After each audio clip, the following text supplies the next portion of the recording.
going on, everybody? Welcome back to another day, another episode of the Daily Grind. I'm your host, 30NSG, and on today's show, give me 1 second. What's going on with my exposure here? There it goes.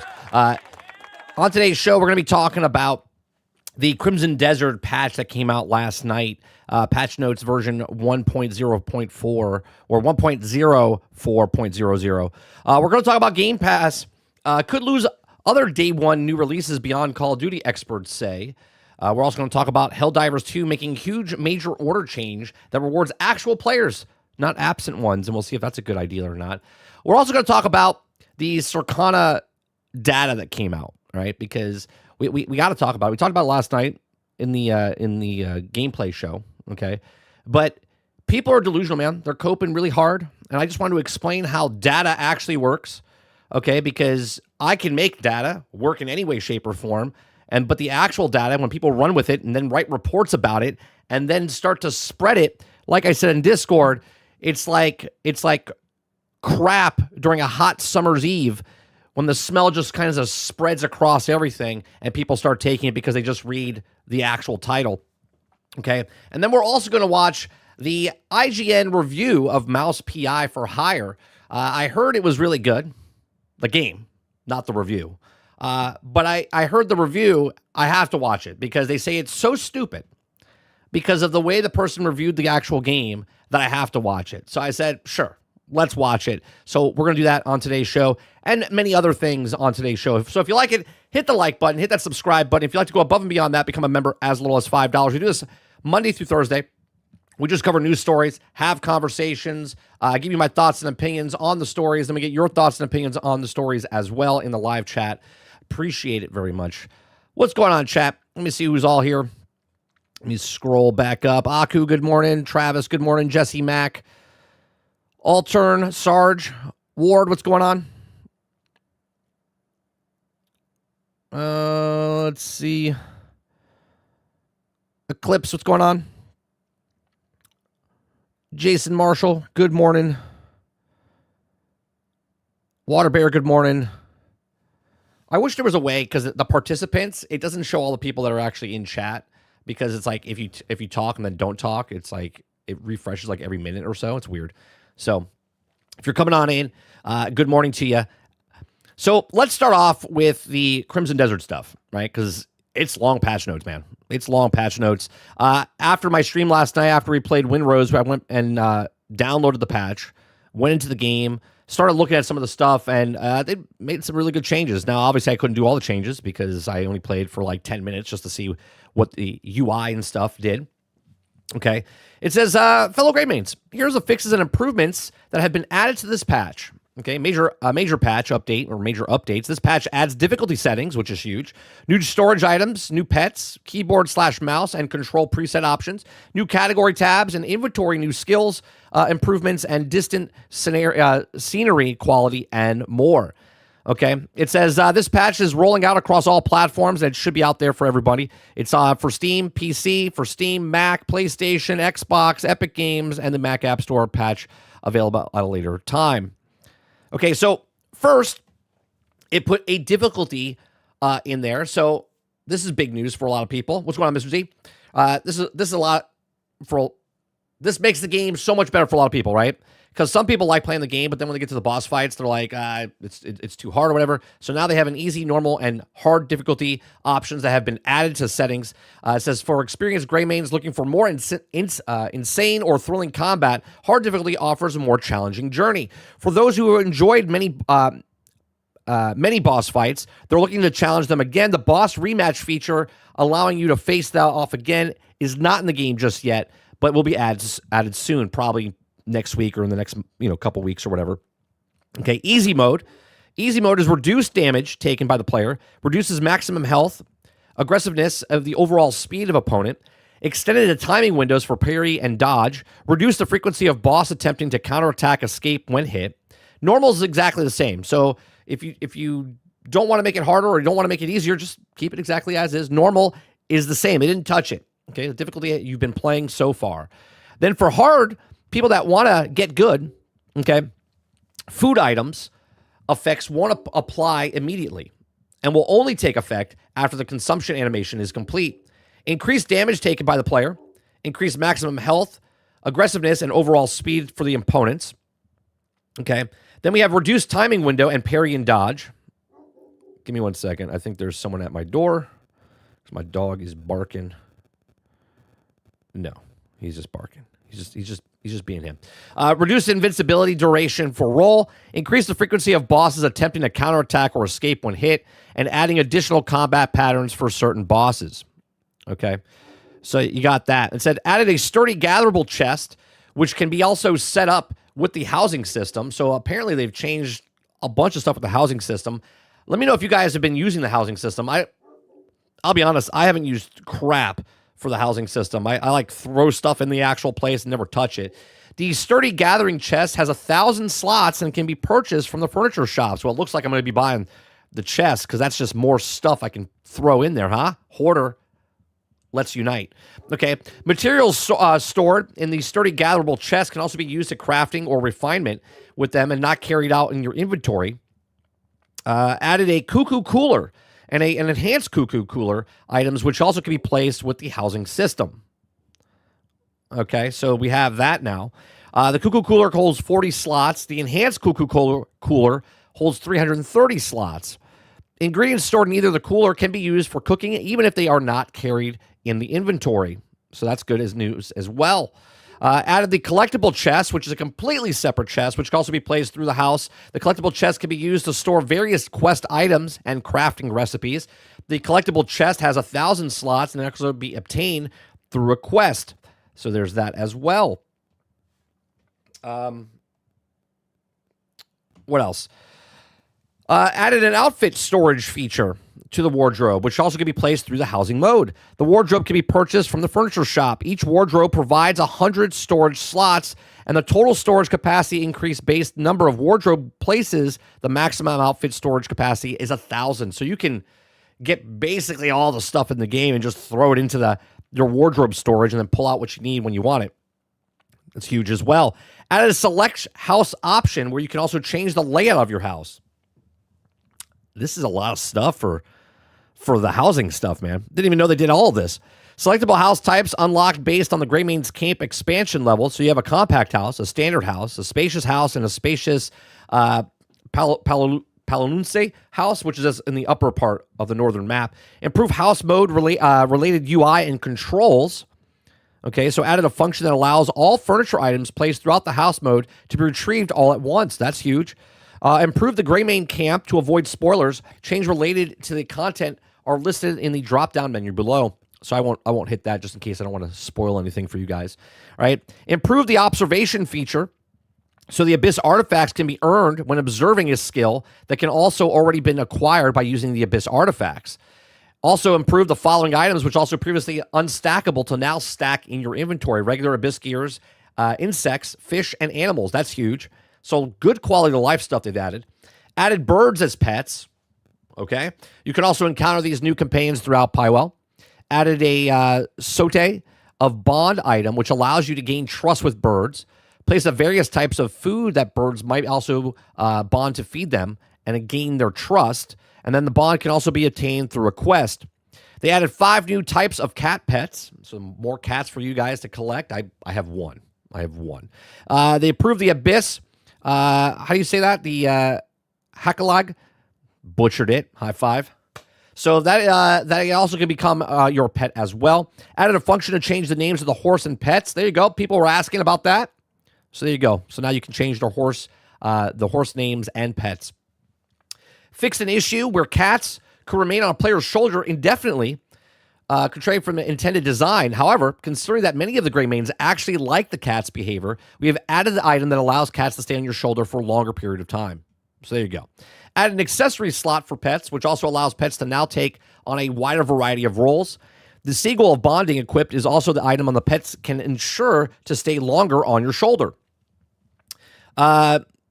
Damien added a new exclusive one-handed weapon, the Sword of Starlight, which could also be obtained through a quest. Onka so added a new two-handed weapon, Tree Branch and Sturdy Tree Branch. These items can be attained by cutting down trees and bamboo trees. Added a new tool for Sturdy Broom. Cliff added a new Baloth armor outfit. Changed the name of the plate helmet Did improve so it can also be equipped by Cliff now. Added a secret shop where the pet equipment can be purchased. Added additional outfits for certain shops, include back alley shops. Improved the Cuckoo Flame resistant armor and Cuckoo Ice resistant armor so that they can be dyed now. Added various ores and wells across Pywell. This one was, I guess, it was removed. So added new cooking animation, each dedicated for vegetables, meat, and fish. So they took that out. So that was there, but then it wasn't there. So maybe it was breaking something. Reduced the amount of attack and defense gain for equipment reinforcement with grindstones and anvils. Fixed an issue where the cloud cart could not be called. Improved the cloud cart so it can also be used in permanent mount. Changed the cloud cart crafting mission so they can only be completed once. Improved the price of goods sold by the Greymane NPCs so they can also be bought at 10% discount price. Added livestock vendors across Pywell. So now you can buy cows, pigs, goats, sheep, ducks, chickens. Can be purchased on the NPCs. Added 13 new tattoos for characters.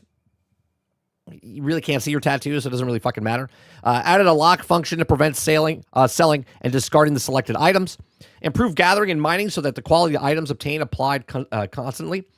Improve NPCs to show wider variety of reactions of the surroundings. As part of the ongoing visual improvements, we placed the 2D visual assets to be better aligned with the game's art direction. And in mission, dispatch, menu, dispatch, and repeat mission buttons have been separated, allowing selection between performing one mission once and repeating it.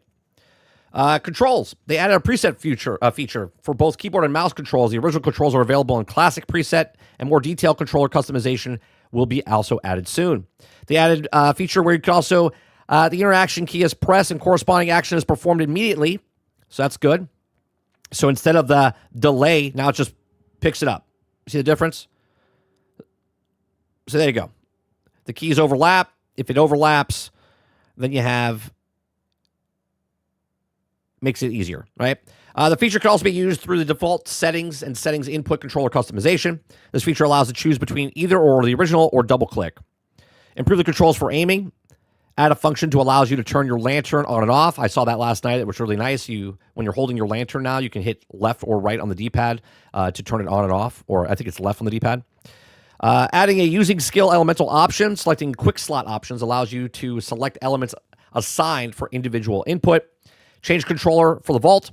Vault can now only be used by pressing jump while also performing a different attack. Change the all interactions so they can execute it constantly or continuously while also the button is held down. A bunch of changes for dismount drop, expand the range of customizable key bindings. Combat and action. Adjust the overall balance of bosses. Change bosses so they can no longer immune to players' attacks while also performing powerful attacks. Adjusting the frequency as which boss counterattack or escape while also being consistently. Adjust the attack power to certain bosses. Increase damage taken from the elemental status. Reduce the damage dealt when hitting enemies with pillars or trees. People were one-shotting bosses with the trees, so they fixed that. Added new charging stages for Force Palm Pulse. The skill can now be charged up to 3 stages, with the damage increasing progressively. Improve the overall speed and exam with the examining items. Improve the speed of pushing and rotating objects during puzzles. Improve the following up attacks to connect more quickly even if the initial attack is blocked. Change blinding flash so that you can also use it in areas where weapons cannot be drawn. Change blinding flash so you can also be used towards target currently being faced during combat. Improve attack chaining after using dodge during unarmed combat. Cliff can also add skill weapon throw usable and while dual wielding. Wait a minute. Added a skill weapon throw. You could throw your weapons now? What in the hell? Okay. This ability can be used the same as controls as shield bash. Weapons can also be retrieved by pressing the same controls or by approaching it. Cool. I'm going to have to test that out. What's going on, Mr. Luke? Cliff improved the attack speed of Force Palm. Fixed an issue where they can also parry action of guarding would not trigger a non-sword weapon as equipped. Fixed an issue where they also charge could not be used for certain weapons. Improved the force current so Cliff is no longer falls from ledges when using it. That was irritating. They added a skill ambush for Damien. They added a skill that also has the same effect as Cliff's focus force pull or force palm. Fixed an issue where Anka could also not move horizontally during vertical flight. I've never even used him for that, so I don't even know. Improved exam so that you can also be used to inventory while mounted on a horse. That's nice. The brightness and detection range of the miner's lantern hat so they can also more easily identify the gatherable resources. Change the healing effects display on the targets affected by healing force. Fix an issue with the lift interaction. Fixed an issue where you can stamina would recover repeatedly drawing, stowing weapons while moving. Fix an issue where also sprinting, swimming, and some other actions could not be performed while also riding on the horse. Fix an issue where the character could not get stuck or would get stuck on certain situations while operating mechanical devices. Improve spears and long swords so they attack flow more naturally during combat. And quick reload so that the addition of being acquirable by skill observation. Jesus Christ. These are big patches, man. And you'd have to wait 18 months for these. Right? You waited 1 month. Improve the inventory so that the items can be also viewed through the category. And again, none of this stuff had to be added. You know what I mean? These are like quality of life things. It says these categories of all documents, equip, food, materials, and others. This is huge. Remember last week when I was playing? Actually, I think it was Monday. I couldn't find this one document, and I couldn't find where the armor was because it was in the cuckoo pot, and it was organized the way it was. Now they've organized this whole thing. It's super easy to find something now. It says sort things with each inventory category are saved and will remain affected even after restarting the game. These same category tabs will also be added to private storage in the near future. Improve the inventory UI so the group icons will also show on the icon that represents the image of that group.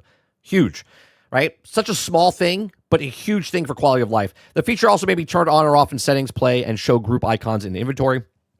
Separated the input options for ungroup and ungroup all items. Added filter search and function to the map. Awesome. Improve the map mini-map so the icons display obtained memory fragments. Awesome. After memory fragments are obtained, the lanterns will no longer display the detection signal. Fantastic. Added a feature that allows players to choose the shape and color of the map markers. Sarge was just asking this. Last week, he was like, oh, so you can mark stuff on the map? I was like, yeah, but you can't really choose and pick. It just does it by itself. And now you can choose the color and the shape of it. So now you can mark stuff. So you don't have to use sheets of paper. You can be like, oh, white circles are places I have to go back to. Gray squares are things I've already been to. You know what I mean? Like, you can make your own markers now, which is awesome. Again, something that doesn't need to happen, but at the same time, huge improvement for the quality of life. Improvement on the map displays stock status of shop items for your shops with whom the maximum trust can also be reached. Improve the map mini-map display. I noticed this yesterday. When you go to a vendor now, and click on the actual thing to see or buy something, it says how many they have in their inventory, and it tells you how many you have in your inventory, which is huge. Another nice quality of life stuff that they're doing there.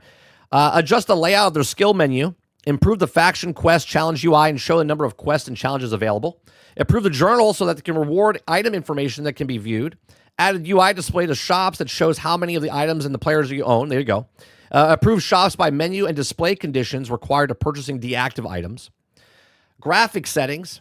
Improve the rendering quality of distant objects and textures. Improve the visual quality of characters long distance. Improve the hair lighting and shading areas. Improve the areas of flickering and related displacement mapping.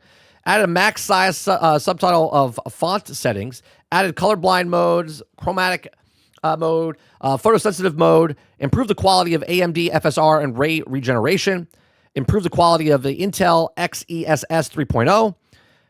Fix an issue where actions require rotation. And then the rest of the stuff are Mac fixes. Is anyone playing on Mac? Let me know. Let me know if you guys are playing on Mac. Stability and gameplay. Change the load menu to display a notice in a slot and save data to corrupt or invalid. Fix the issue where it caused the game to crash and HDR was enabled on monitors that did not support HDR. Fix several stability crash issues across PC, console, and Mac. Localization, they fixed a bunch of stuff. And then other things. Tumbleweeds have been added to the desert region. They've added something to the desert. Okay. Fix an issue where the display weapon setting was not applied properly. Fix an issue where the target locations display incorrectly when bounty targets quest failed.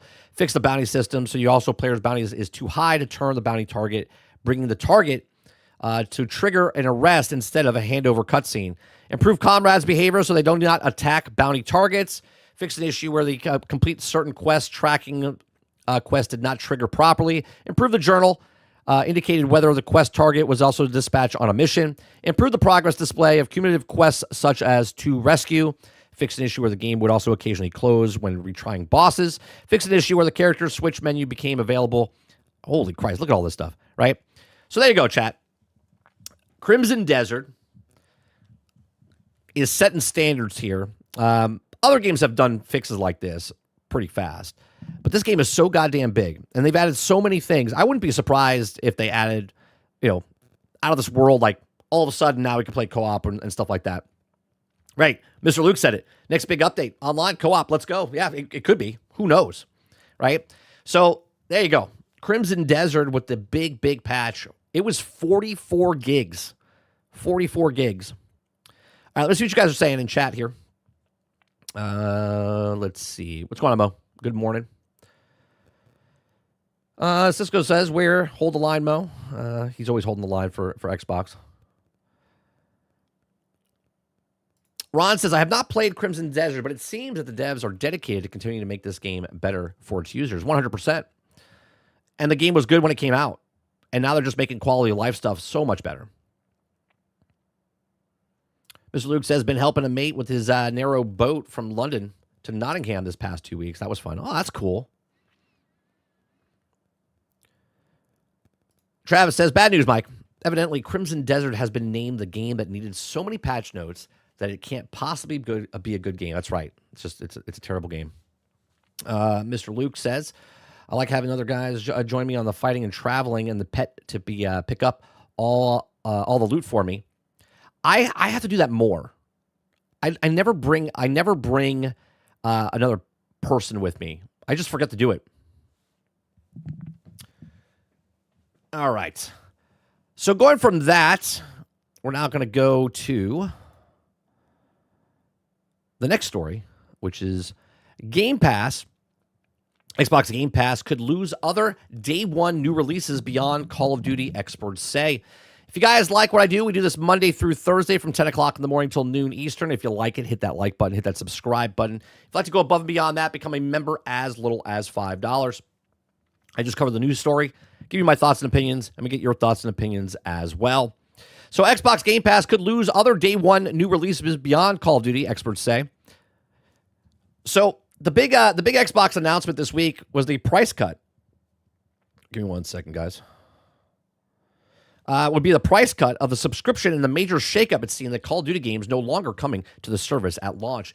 Curiously, Microsoft blog post announcing the changes did not say all of the Xbox other first-party games will launch on day one into Game Pass Ultimate or PC Game Pass. The blog post said only that Game Pass Ultimate and PC Game Pass subscribers will get major day one releases.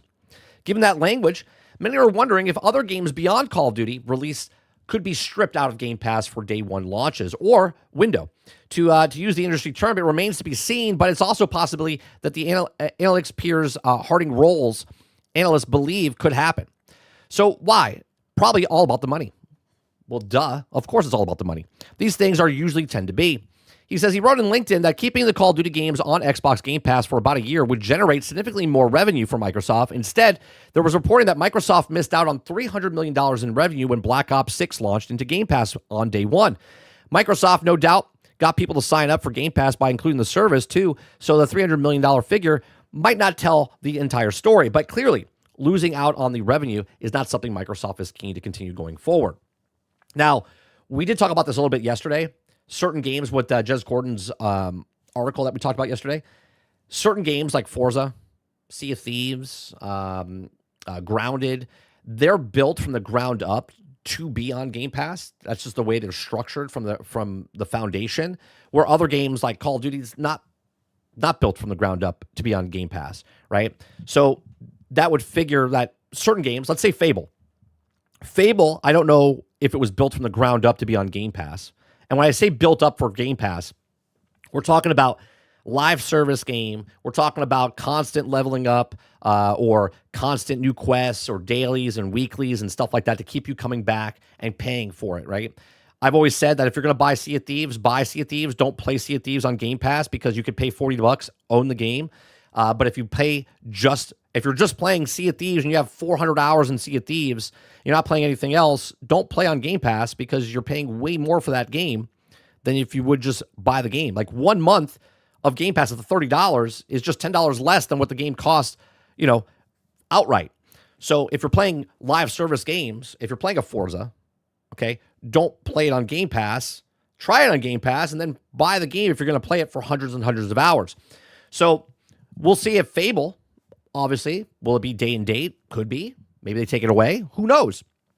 In any event, a temporary lift in Game Pass memberships is not the kind of dream scenario that Microsoft might have envisioned.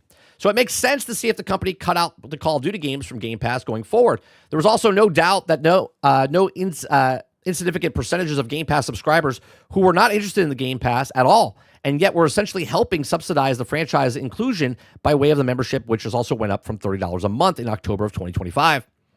With Call of Duty games no longer launching into Game Pass, Microsoft brought the price of a subscription down to $23 a month. That's still, is it $23 a month? I thought it was, is it $21.99 or is it $22.99? It is $22.99, right? Still $3 a month more than it was on the prior of the hike. What's more is not major discount that you think of is about instant sly sales tactic instead of potentially painful shift into the future of Microsoft's Shopify's Game Pass with ads, as some expecting. In any event, Harding Rolls believe that day one games on Game Pass are not dead going forward, saying that the perk remains in the core piece of selling point of the Game Pass in the first place. At the same time, however, he said that Microsoft might look possibility of windowing other new first-party releases in the future. Harding Rolls and didn't elaborate here, but GameSpot understands that the games set for release in 2026 include Forza Horizon 6, Fable Reboot, Halo Campaign Evolve, and Gears of War E-Day. All remain on track to launch on Game Pass Ultimate when they arrive. Perks like Fortnite Crew, EA Play, Ubisoft Plus, classics along the access to online console, multiplayer, and cloud gaming with no restrictions will remain part of Game Pass Ultimate, GameSpot understands. Circana Matt Piscatella told GameStop that Microsoft Gaming CEO Sharma memo to the staff leak signals that the options are on the table for how Microsoft could evolve Game Pass over time. The plan's the plan until it's not the plan. The plan right now is first-party titles are on Game Pass until they decide that certain games, which is sort of like the opposite before. Before it was like when Phil Spencer sat in front of us and said that 4 games are only going to PlayStation, and then more games went to PlayStation, right? That was the thing. The plan was the plan until the money spoke, and then they're like, well, we're going to put more games over there. It's interesting to see if the Game Pass, if they're taking Call of Duty away, if other games are like, well, if we want to give a la carte type of stuff, maybe we give them where if you want the first-party titles, this is what you pay, but if you don't want the first-party titles, this is what you get. But maybe if you just want the first-party titles, then this is a completely separate. Again, people have been speculating that, and they said there's rumors going on behind the scenes. It says windowing could make some sense, as it could be bundling option, he said. I do not know where all this is going to go, but I was happy to see that the price drop of Call of Duty removal will be a payoff long term. Or will it pay off long term? Will it make a huge difference? Unsure. However, this is a move puts Xbox in a better position than it was, and the future changes to the Game Pass offering could certainly help further. I want to talk about Sarge tonight. We talked about it a little bit, I think it was last week or the week before. It makes no sense to me that Phil Spencer, Sarah Bond were doing all of these things, and instead of making the change, they refused, I guess, and that's why they got fired. Oh, I'm sorry, retired. But it makes no sense to me why they made all these changes, and then just a couple weeks after they left, they're now Microsoft's like, oh no, yeah, this is what we were going to do. This is the plan, which is just kind of strange, is it not? But we'll talk about that with Sarge tonight on GXG. We don't know how Microsoft plans to further shake up Game Pass offering in the future, but Sharma has said the plan is to make the service more flexible. A report said that part of this could be pick your own type of Game Pass plan, through which people could choose what games, services they want on the membership, tailor for a specific interest. It remains to be seen, though, if this might work in practice. However, but one new perk that does seem to be coming is the additional Discord benefit, which they're talking about the Discord benefit, but we don't know what the hell that is, even though they're teamed up with Discord. Like, you can use Discord right now as a party chat. Very interesting to see what happens in the future with the day one games. What do you guys think in chat, right? Let me know what you guys think in the comment section. Let me know what you guys think in the live chat. Do you think they start taking other games, day one games, like, just, again, we're just speculating here, like the Gears of War E-Day, and do they not put a day and date on Game Pass, and do they wait a couple of months, or do they wait like Call of Duty, where they do it like almost a year later. Let me know in the comment section. Let me know in the live chat. Please make sure you share, like, subscribe. If you like what I do here, check out some of our other videos. Thanks for watching. All right.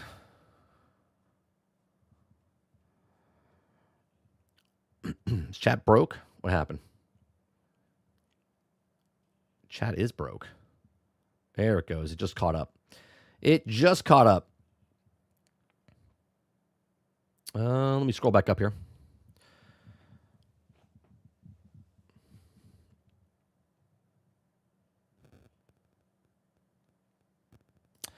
Mo says it's not how Game Pass should operate at all. Well, here you are, Mo. You're saying that in Asha we trust, right? So by that term, if Asha says that these games are not coming to Game Pass day and date anymore, you would have to agree with that, right? I mean, I personally like, we talked about it yesterday, I like the pick your own plan. I think the Game Pass should be at the $13, $15 mark, somewhere between there. And then you pick what you want to add if you want certain things like EA, Ubisoft, day and date type of stuff.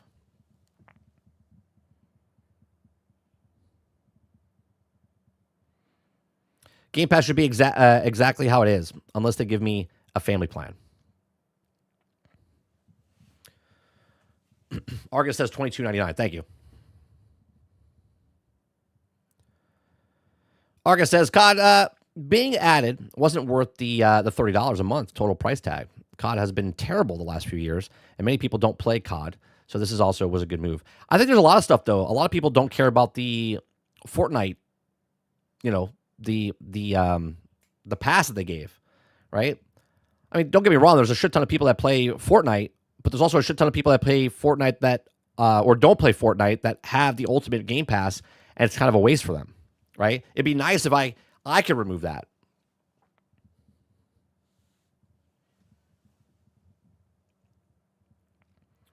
Also, they aren't going to be removing day and date as a general option. It's one of the biggest draws to pay for Game Pass.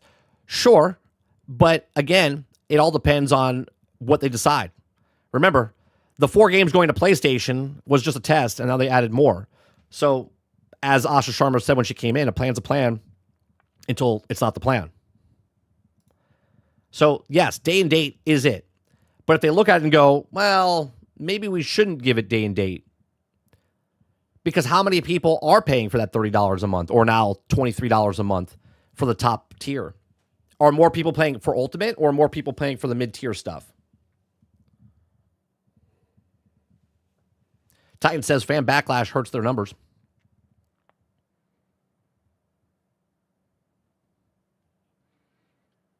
Morning, Winter Rose. Morning, Jax. Jax says, I think Xbox Studio games are also in Game Pass. Bethesda and Activision publisher games are a year later. It's an interesting take. Yeah. Bethesda, I mean, let's be honest. We talked about the other day. Starfield doesn't even have the Xbox logo or anything. When you load Bethesda, when you load Starfield up on PlayStation, it doesn't say anything that it's from Microsoft. It just says it's from Bethesda.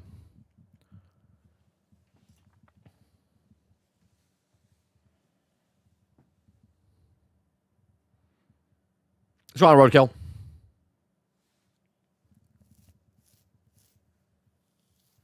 Sarge says, you think they lowered the price? It was her amazing idea to lower the price after a company-wide 30% return on investment. Yeah, it just seems weird. It seems weird.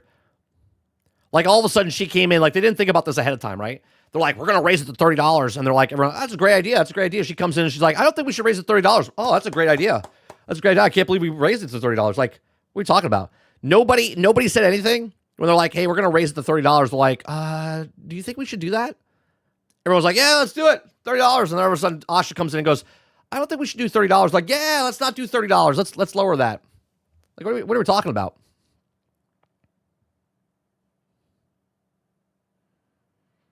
The plan's the plan until you pick your plan. Nice, Altern. Nice.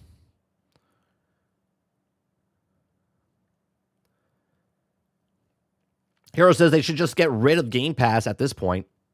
I don't know if they're getting rid of Game Pass. There's a lot of other games on Game Pass that you don't need. You don't need to play the first party titles. There's a lot of third party title games that come onto Game Pass. It's still worth the price at the lower tiers. Roadkill says all these ideas were already thought of before Asha was even there. I'm sure it's because the Game Pass is not sustainable. It's the whole of the emptiness. Aku says they're the only issue is to choose your own plan is too complicated. It's like building a PC. Would it be? You just get people at that mid tier. Everyone's in at $15, let's say, right? And then you choose what you want to play. Like if you want Fortnite Crew, $3 extra.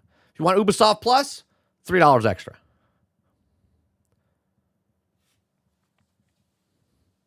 Argus says, yeah, most people don't care about Fortnite Crew, EA Plus, or Ubisoft Classic. We could have a Game Pass tier with day and date for $15.99 without that extra crap. Right, that's what I'm saying. I think that PC price point and the what is it, the Elite, whatever that Essential, the Essential price point where it should be like a $13.99, $15.99, somewhere around there is where it should be.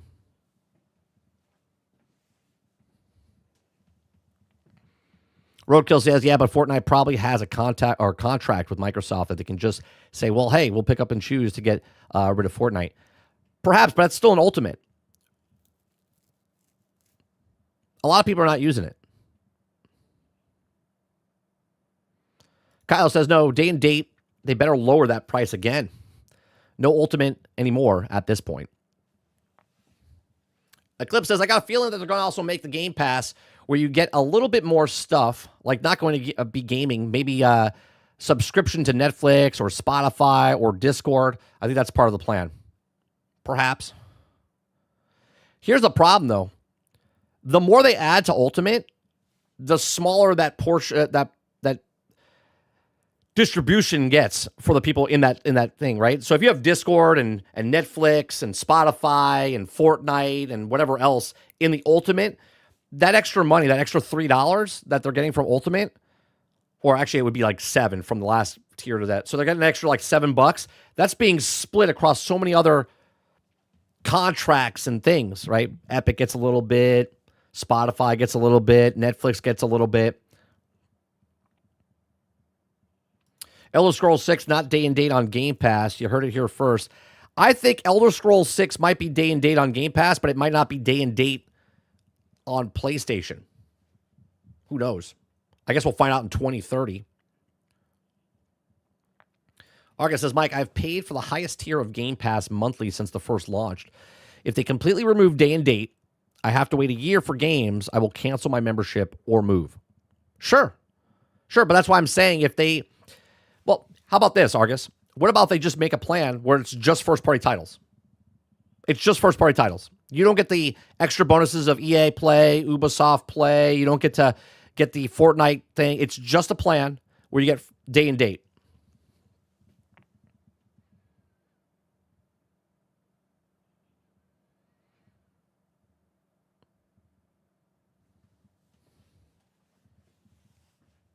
Let's see. You can't get rid of Game Pass when it's bringing in $400 million. Yeah, it's bringing like $450 million a month.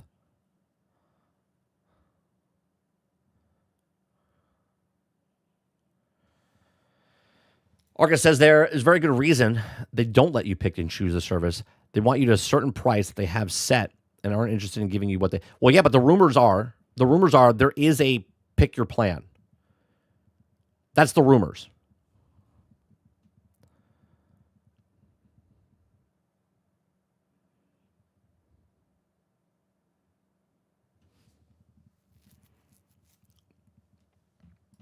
Mr. Luke says it's like cable. Pay a flat rate, then extra costs more. Cancel anytime. BS. Bring bring in battle.net. Talked about that in the past as well, Mr. Luke, right? If they want to inflate the numbers. Because there's like 35, I think there's like 35, between 35 and like 40 million people using battle.net.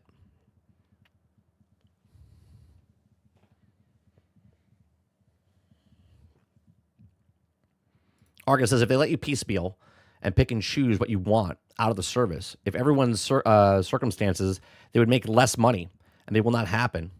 if they just try to incentivize you or make. Well, here's the thing. There's a lot of people that canceled if because they didn't want to pay the full price. Like past $20 was way too much for them. Now that even though they lowered it to 23, those people are still not coming back because it's still too much, and they're not using the benefits that they have. So this is the question: Do you not want those people back? Do you give them another option where they come in and they can meal piece like the cable plan, or do you not give it the offer at all? They are a business. They are trying to get more people to get into Game Pass.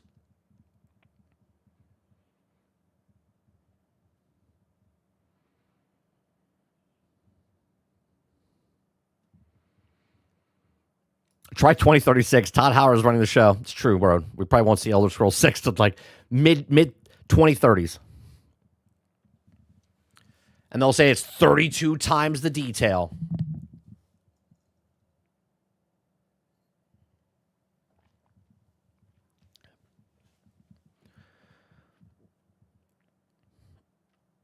Roadkill says $450 million a month doesn't mean nothing if it costs $600 million a month to run the Game Pass. It doesn't. It doesn't run that much. It doesn't cost that much to run. Game Pass is profitable. It's just not. It doesn't have the numbers they want it to have. It's profitable, but it's not corporate profitable. You know what I mean?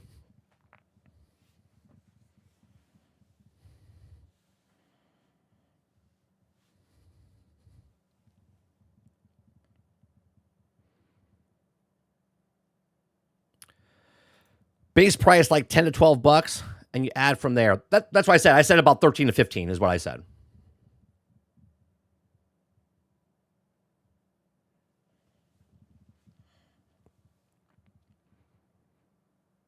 I dropped the bottom plan and don't miss the benefits. Which one was the bottom plan? Was it 10 bucks?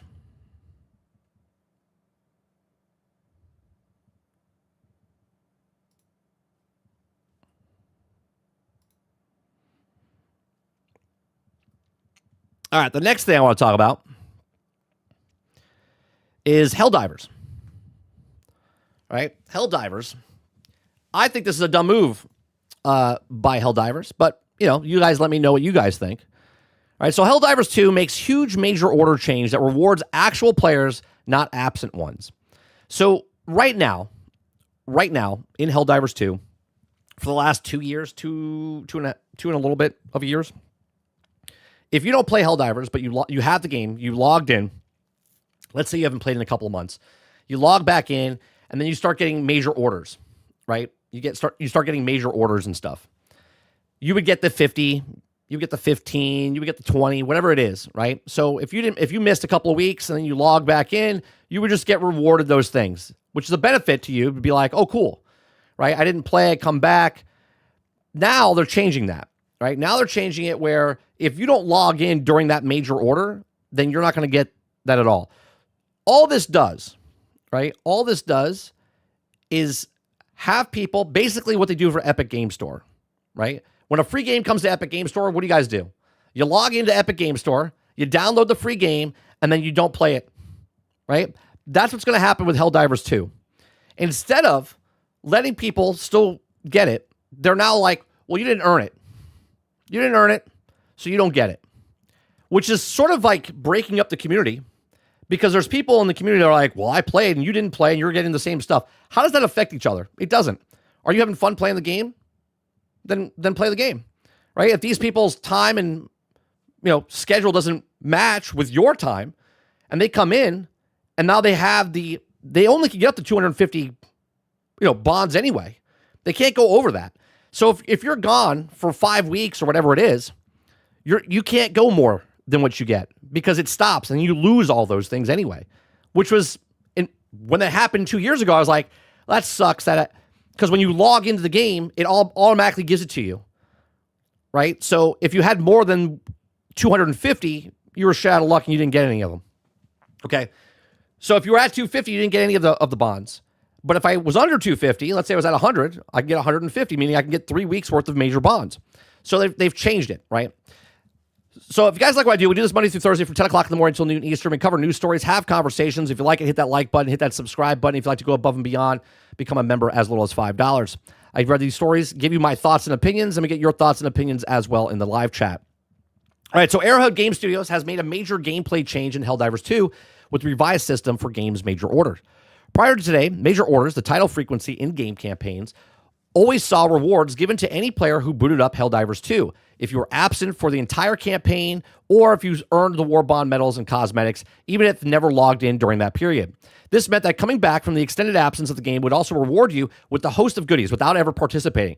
That will no longer be the case if Arrowhead has changed eligibility criteria for all major order rewards going forward. In an announcement to fans, Arrowhead confirmed that the rewards from major orders will only be granted to players who logged in during the active major order period. This means that players who have been gone for months at a time no longer be able to grab cosmetics they never earned, which doesn't make sense because you still have to get you still have to get the currency to buy the things from the war bonds. You know what I'm saying? It's not like they're getting it for free. They still have to put their time in. You're still putting 5, 6, 10 hours in afterwards to get the money, the currency, to buy the war bond or pay for the war bond and then use the stuff. So it says, this change is intended to better align reward distribution with the active participation in the operation, the developer announced. Thank you for your continued service of the Super Earth and a contribution to the Galactic War. On one hand, it says this change makes a lot of sense as players who participate in the major order were not receiving any additional benefits over players who jumped in months after. They did get rewards. It's called playing the actual game, enjoying your time in the actual game. On the other hand, it did always feel good to jump back into Helldivers 2 after a month or so many people greeted with the cape, a title, or a bunch of medals to get you back into the flow of the game. It says, while Helldivers 2 hasn't suffered from dismantled of player count like other live service games such as Destiny or Arc Raiders, the game does have significant peaks and throughs depending on what the event is live. This will be a new change of Arrowhead hopes of participation in the event will slightly larger as players will now be required for at least launch the game and grab basic rewards. I have a question, Arrowhead. What about if you fix the game? I know it's crazy. Instead of making changes like this, what about if you actually fix the bugs in the game? I know it's crazy. Alongside the changes, Arrowhead has also confirmed that Helldivers 2 will be receiving a new war bond at the end of this month. Exo Experts release date quickly approaching, the fans will be able to pivot or pilot 2 new Exo mechs and pick up a slew of new weapons and armor. Okay. Imagine changing something that didn't need to be changed at all. And I think will actually hurt the player base more than it will help the player base than fixing the actual game, which would help the player base. There's still problems where hit detection and enemies just spawning in front of you, right? There's a whole bunch of slew of things that the community's been complaining about this entire time. Nerfing certain weapons, certain vehicles feel like they're paper mache, right? All of this. And yet this is what they've changed. They're like, you know what would really fix Helldivers? If we took away the war bonds for people that didn't actually play the game. Like the people that are complaining, they're like, it's not fair. I've been doing all the work in this cooperative community game where we're fighting up against people, but I'm putting in 40 hours a week, and Ted over here is only putting 10, and he's getting rewarded the same stuff that I've been doing.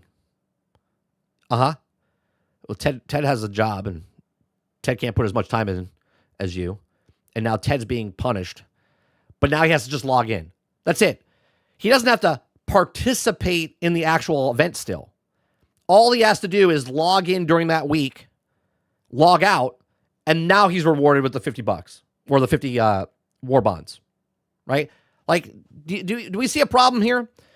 They think this is going to get more people to come back and play the game, but really all it's going to do is it's a checklist. It's what day is it? Monday? Oh, I gotta log in before the week resets so I can get my war bonds. Because they think that people are going to log in and go, oh, I'm here for the war bonds, and I'm going to play the game for 3 hours. No, that's not what's going to happen. Right? That's not what's going to happen. That's not what gamers do. Path of least resistance. And at some point, it's going to become more of an issue. Because before, they didn't even have to think about it. They could just log in and then receive the stuff. But now they have to do it like they have to take out the garbage each week. Right? And less people are going to be like, I'm not going to do that. That's it. It's stupid. It's a stupid change. Didn't need to be changed. Didn't need to even be talked about. They should just fix the game. And when more people fix the game, more people will be like, hey, I want to go back and play the game they just fixed. It's a fun game, man. But instead, they added more things to make it more retarded for people to be like, hey, you got to log in. Did you log in this week to get your 50 currency? Even though you're not fighting in the war, you checked in. I appreciate you. That's much better than the people that are not fighting in the war. People not fighting in the war, just checking in and leaving. Again, here's my thoughts. Let me know yours in the comment section down below. Do you think this is a dumb idea? Do you think this is a great idea? Do you think it's fair or unfair? Let me know in the comment section. Let me know in the live chat. Please make sure you share, like, subscribe, and if you like what I do here, check out some other videos. Thanks for watching.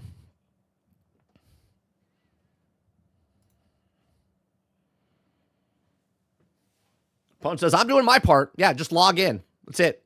You're doing your part.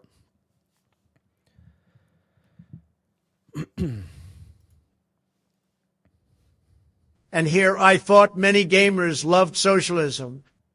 So many blue-haired gamers hating that they work for in-game currency, but it free to others bad. That's right. It's bad. Thank you very much for the $5 super chat. Appreciate that.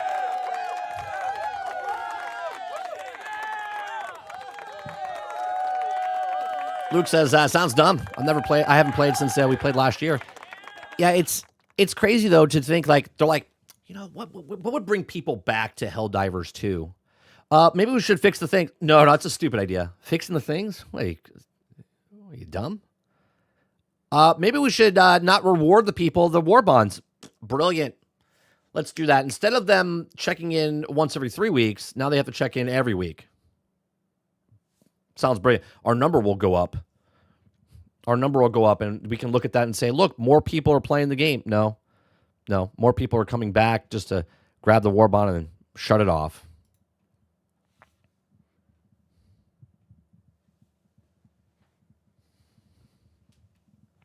Jesse Mack says the bad decision over fixing, it's not worth your time or energy either, especially all you're doing is more microtransaction bullshit, alienating those players who don't participate in that in MO. The problem is you're not really alienating them. You're just making it a little bit more difficult. Instead of coming back, like I said, like let's say 3 weeks or even a month and a half. Let's say you have zero medals, and every major war bond is 50, right? So technically, you have 9 weeks. 9 weeks where you don't have to come. I'm sorry, not 9 weeks. You have 5 weeks where you get 50, 50, 50, 50. That's 200. And then you get, right? So you get 5 weeks to get that completely filled. Now you have to come back every week to get the 50.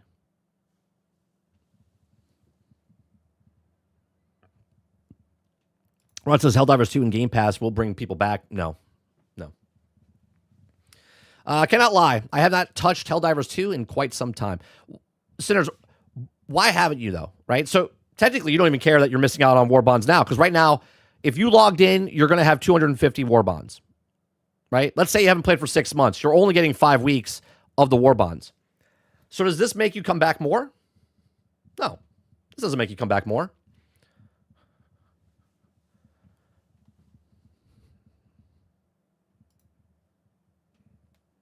You don't even care that you're missing out on like 6 months worth of stuff.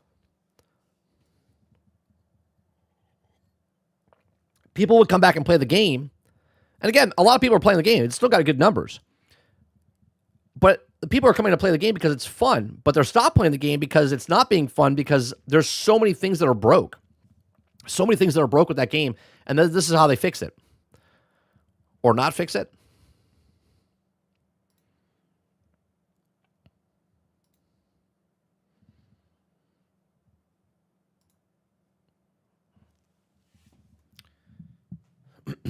The interest level just isn't there for me right now. Right, but what I'm saying, sinners, is this doesn't entice you to come back because now you're not going to be rewarded your war bonds. Yeah, you know what I mean? What would make you come back? New enemies, new missions, new vehicles, hit detection being fixed, not falling through the map.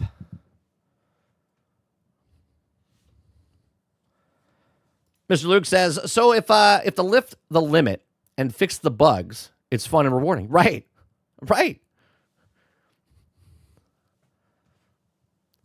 Like doing this change is kind of dumb. All right. Another thing I want to talk about, because we're going to watch the Mouse PI video in just a second, is that Circana, right? Circana comes out with their monthly thing of this is what they sell for this week or this month, and it's a very specific what the data is from. It is data. We love data here. Okay. The problem with the data is that you get stuff like this. Let me bring up the actual, because the data is given, then people run with the stories.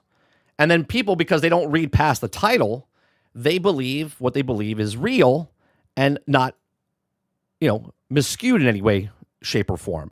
So let me bring this up real fast. Let's see. Pick that. Open a new tab. Okay. So Circana came out and said that Marathon is the 4th best-selling game in the month of March. Okay. The actual, what it is March of 2026, and I'll make it nice and big for you guys in the back. Okay. March 2026, U.S. top 20 best-selling games, physical and full game digital from Nintendo eShop, PlayStation, Xbox, and PC platforms for publishers in the digital leader panel, ranked on dollar sales. Now, reporting from March 1st to April 4th. Okay. MLB The Show is number 1. Resident Evil, which we know sold 5 million units total, not in the US, but total, right? 5 or 6 million units. MLB The Show, obviously, you would think would sell around that across the platforms. Then you got WWE 2K26. You got Marathon at number 4. You got Pokemon Poketopia, which we know sold a crap ton. It's sold out everywhere, right? Sold out everywhere. You couldn't find the actual edition of this game in the actual stores. We got Call of Duty Black Ops 7. We got Monster Hunter Stories 3, Twisted Reflections, NBA 2K26. We got Minecraft. We got EA Sports. We got Grand Theft Auto still on this chart. We got Battlefield 6. We got Red Dead Redemption 2. We got Ghost of Yotei. None of this actually tells you the actual sales. Okay. Yeah, but that's the key, Scott. It didn't outsell it, right? Now, if you scroll all the way down at the bottom here, okay, digital sales not included for marked titles. Digital sales on Nintendo platforms not included. Digital sales on Xbox and Nintendo platforms not included.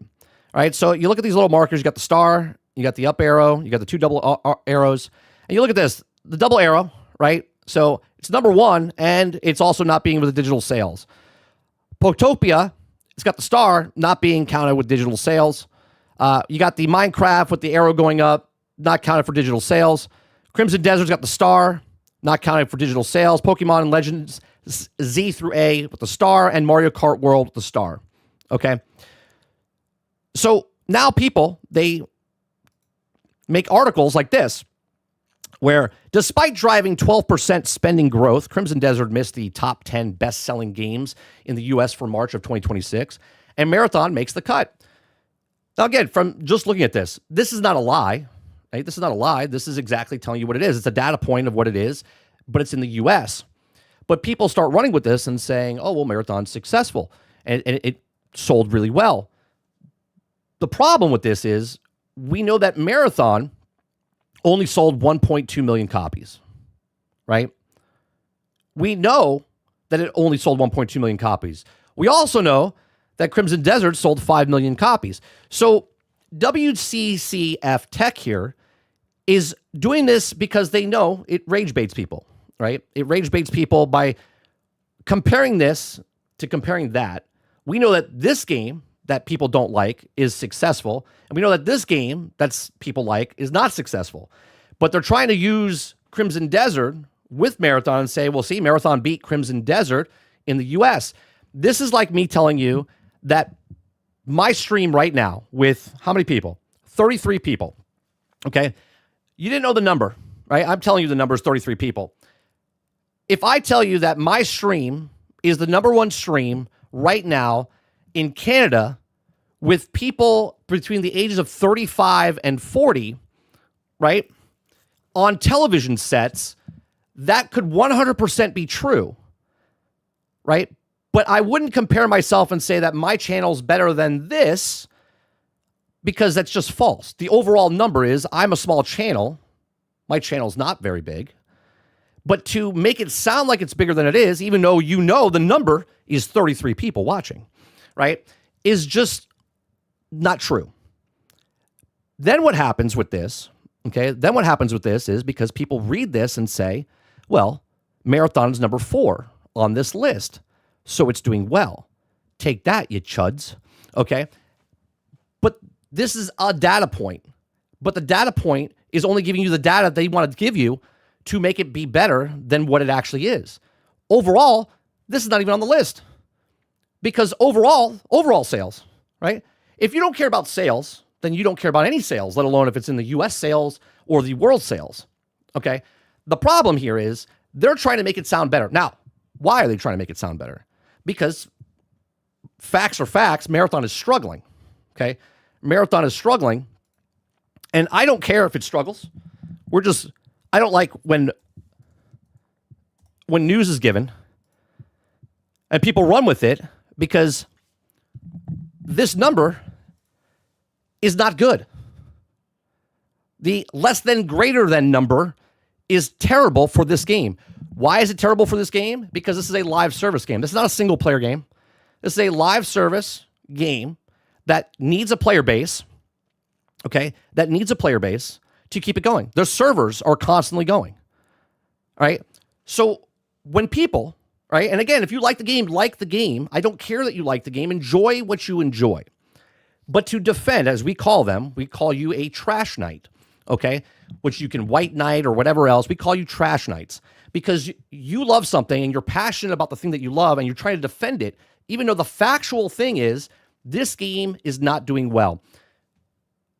Sony paid $3.7 billion for Bungie. Sony spent a lot of money. They didn't spend the full amount because this game was being made well before Sony picked them up, okay?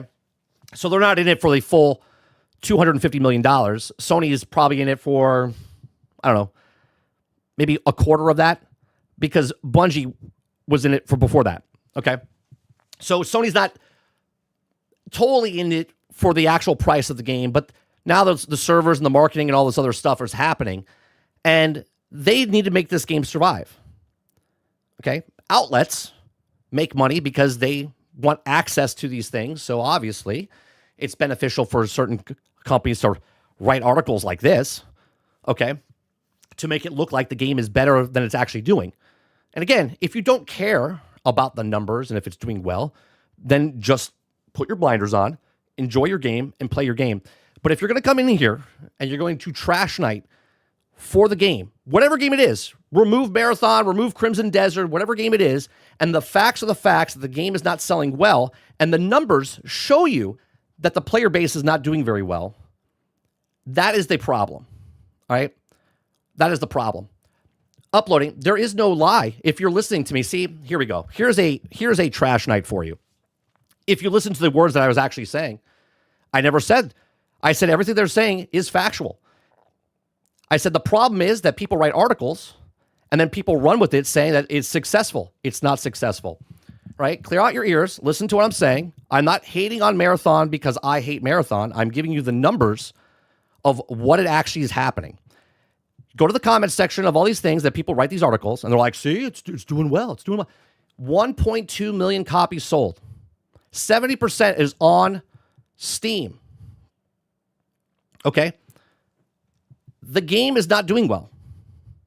You can like a bad game. The game is actually good. It's bad because it's not selling.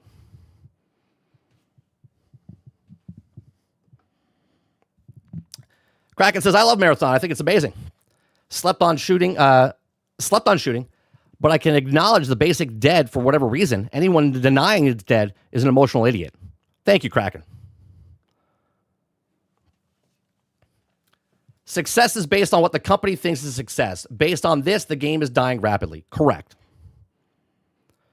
Their digital according to database, the AI is easier to make and manage, and the job is better than doing it on paper. Right? They need to do something.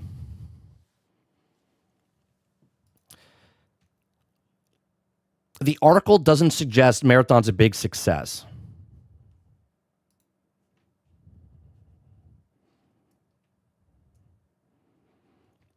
Marathon's number 4 on this list. People don't read past the first sentence of most articles that are written. People are writing articles saying that Marathon is the 4th best-selling thing on the U.S. charts. Physical. They don't tell you, the small print at the bottom of the thing that nobody actually reads, of what's actually on this list. You don't see the manipulation. You don't see what they're trying to do. Truly, you don't see this.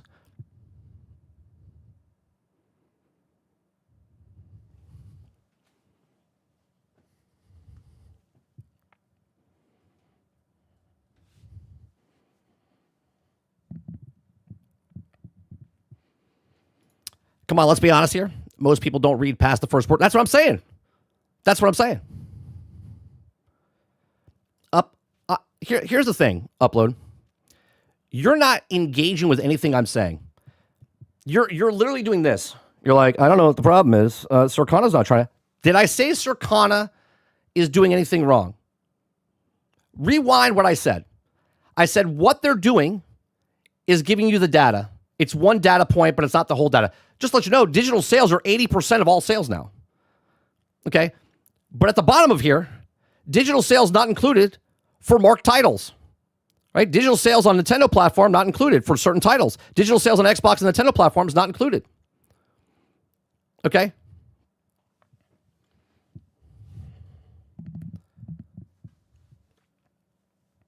Waterbear says, based on this list, people think Marathon is a success. They think it's a success because of the Circana, the way the data is shown, and then people writing articles, right? And they pick a game because they know they know one game is success. They know that the world knows that CrimsonDesert has sold 5 million units, right? So they purposely, WCCF Tech, despite driving 12% spending growth, CrimsonDesert missed the top 10 best-selling games in the U.S. for March of 2026, but Marathon makes the cut. They're, by showing you this, because CrimsonDesert and Pearl Abyss has said, hey, we made 5 million units, right? People read this and go, oh, well, this is a success, so that means this is also a success. And obviously, it's not.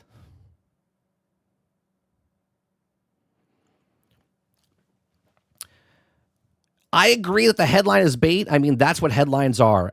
And correct. And welcome to my channel. My channel is we cover news stories and we have conversations about news stories. Thank you so much for pointing out what we're actually doing.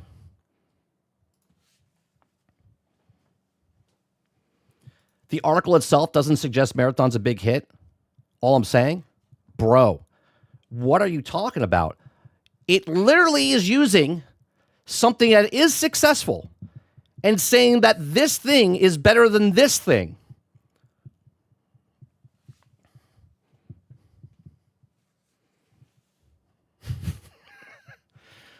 So ridiculous. Bungie is so dead that their number one streamer, Azacross, is streaming Destiny 1 playthrough as we speak. Amazing. Waterbear says 1 + 1 is 11. That's right. You take the 1 and you take the 1 and you put it next to each other. It's 11.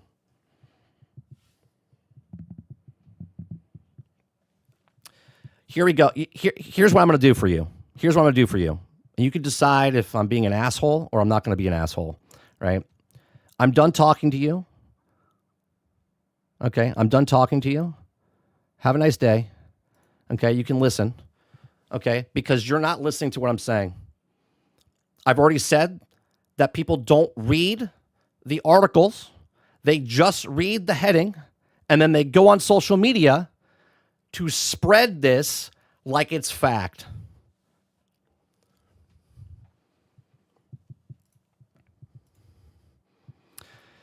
Only if it's more successful than, but it's on 15 Marathon's 4.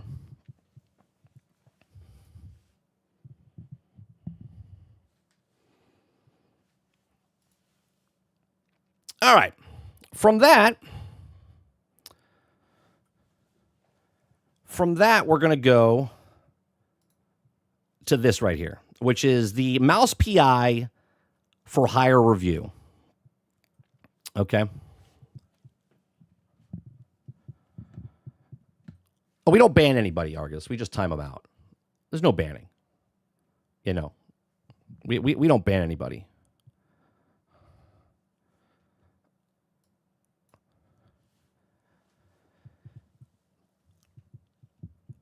All right. We're going to watch the IGN PI for Hire review. Haven't seen this. Everyone keeps telling me that IGN's review is absolute trash. So obviously we're going to laugh about it and we're going to watch it and have a comment about it. Scott says the way people pressed over Marathon on both sides needs to be studied. It's crazy to me because I don't have a pony in the race. I just talk about the news and say the data and why it's being manipulated and whatnot. JD Kent says, I like saying that the hottest man alive of men over the age of 100. Statistics, another one, form of lying. Exactly. And the guy who did this review is the biggest troll. Who did the review? Did they give his name? Who do we they don't even link the article for the review because they usually do a review article. I'm sure they'll put his name on the thing, right?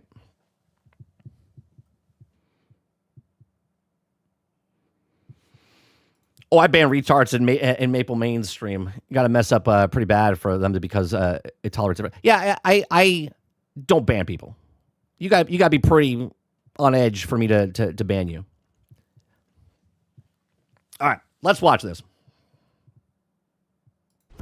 I love noir. I'll take all kinds. The hard-boiled detective, the seedy crime story, neo-noir, classic pulp, you name it, I'm buying. Okay. So when Mouse PI for Hire sauntered onto my screen the way Ilsa walks into Rick's in Casablanca, I was pretty excited about it. But noir isn't just an aesthetic to be thrown on like an old coat as you're leaving your office at the behest of a leggy blonde. While Mouse PI for Hire clearly understands the style and tropes of classic noir films and novels as well as 1930s cartoons more broadly, it doesn't seem to get why those things are there or how they're used to tell compelling stories. By fusing a hard-boiled detective mystery with a fast retro-styled FPS, developer Fumi Games has made a shooter that is thematically incoherent, with the apparent aspirations of its story contradicted. But it's a shooter with mice.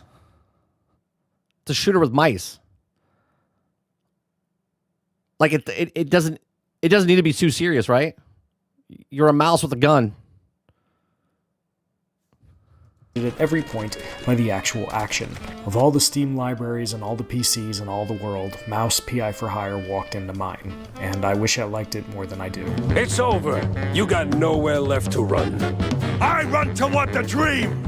A bright future ruled by big mice. Mouse. Wait, who The wrote dream. A bright future ruled Will Borger. by big mice. Mouse follows Jack Pepper, a private eye in a world where everyone is a mouse, after Wanda Fuller from the Mouseburg Herald sets him on the case of a missing magician. I can give you more than a crumb, Jack. I can give you a magician. As you'd expect, that spiral. I mean, it's all voice acted, right? It's all voice acted. That's good. Into a much bigger conspiracy that includes an attempt on a mayoral candidate's life and racially motivated mouse-on-mouse violence as bigger mice oppress the smaller shrews. My buddy got nabbed for just being a shrew. Same as it ever was, even in Mouseburg. And the requisite twists and turns you'd expect from any good detective story make this tale solid enough. I was in too deep. Way deeper than I signed up for. What bothers me, however, is how overly referential so much of it is. The world is full of mice, so everything is about cheese. Where's he going with this? Where's he going with this? It's a game about mice. Yeah, they're talking about cheese. It's probably a currency in the game. I don't know. I haven't even played it. Right? I haven't even played it. Is cheese a currency in this game? Like, do you buy stuff with cheese? It looks like you do. Everything. A bad guy, he's a cheese legger.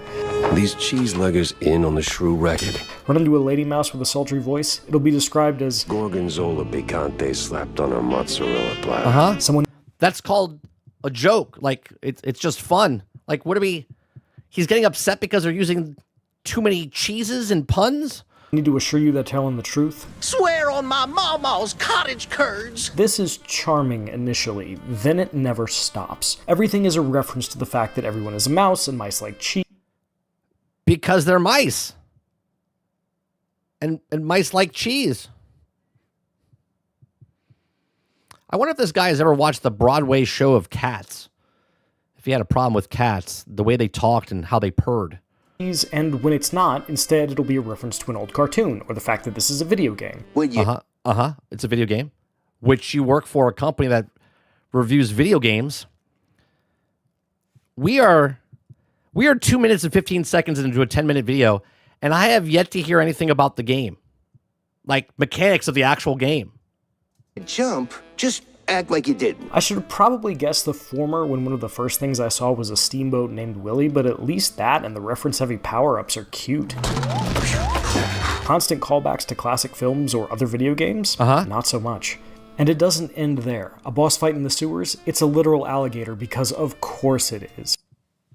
What are we talking about? You guys wanted me to watch this, so I get fucking upset is what you wanted me to watch this for. Okay, I see you, chat. What are we talking about?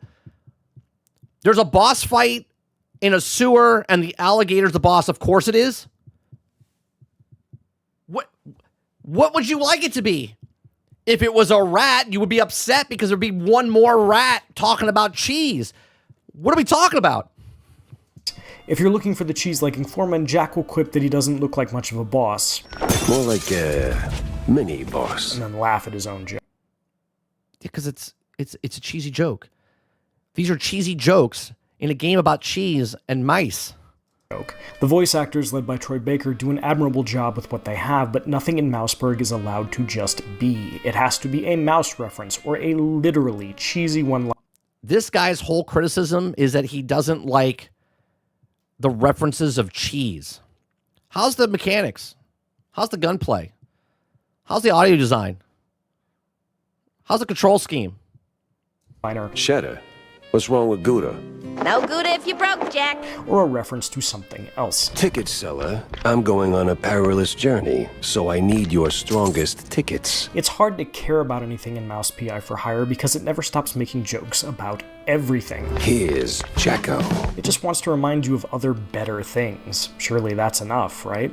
Time to find someone higher up and squeeze until they... You'll enjoy all the killing, that's why. Okay? At least the shooting is better. This is the latest in a wave of boomer shooters inspired by old school FPSs like Doom or Quake, and it's a decent one at that. You start with a pistol in Jack's fists, but you'll soon acquire a shotgun, dynamite, a James gun, which is just a Tommy gun, and more unique... Did he call it a James gun? But you'll soon acquire a shotgun, dynamite, a James gun, which is... A James gun? Is that's what it is? That's pretty funny. Just a Tommy gun, and more unique stuff like the Devarnisher, which shoots what looks like Elmer's glue that melts the flesh from your enemy's bones, leaving only a skeleton. That's cool. That's cool. What's wrong with that? Throw in stuff like a double jump, dash, spinning tail for hovering, and a slide, and Jack's got some stylish moves when the bad guys show up. This ain't Quake, but it does feel good. It doesn't hurt that all of it, from reload animations to random conversations, is rendered in an absolutely gorgeous black and white mix of sprite work and 3D models. The world building may be thin, but Mouse PI for Hire is still dressed to the nines. Even here, though, I have issues. Weapons can feel weak, especially the shotgun. It's got the audio kick of a pop gun, and there's a strange disconnect to seeing something that sounds... Well, that's probably because it's like a pop gun, because back in those days... all right. It's like a kid's toy blow off some poor mouse's head as you paint the white of the world with black ichor that spews from his neck. Enemies mostly come out of doors marked with a skull that you can't enter, robbing these areas of anything remotely resembling a sense of... That's not the first game to do that. There's tons of games. I can tell you that Division 1 and 2 have doors where guys come out of that you can't go in. I don't mark that against Division. Place. Levels also really like to pull the we're gonna lock you in a room and throw baddies at you until they're dead or you are. Again, not new. Not new to gaming. shtick a little too much for my taste. None of this is game-breaking. The combat is fundamentally good enough to carry you to the end of the roughly 12-hour campaign, but sometimes it feels... How much is this game? How much is this game? Is it $20? $15? What is it? Is it a full-price game? Feels like being at a show that's never quite bad enough to leave. And at least on the normal difficulty, health items are so... $30? generous, there's rarely a challenge. Like any good boomer shooter, there are plenty of secrets to find: newspapers, weapon upgrade schematics, baseball cards, and so on. Fragile walls to blow up, and even locked safes to open with your tail, which pulls double duty as a lockpick. Okay, that's cool. Blow up, and even locked safes to open with your tail, which pulls double duty as a lockpick.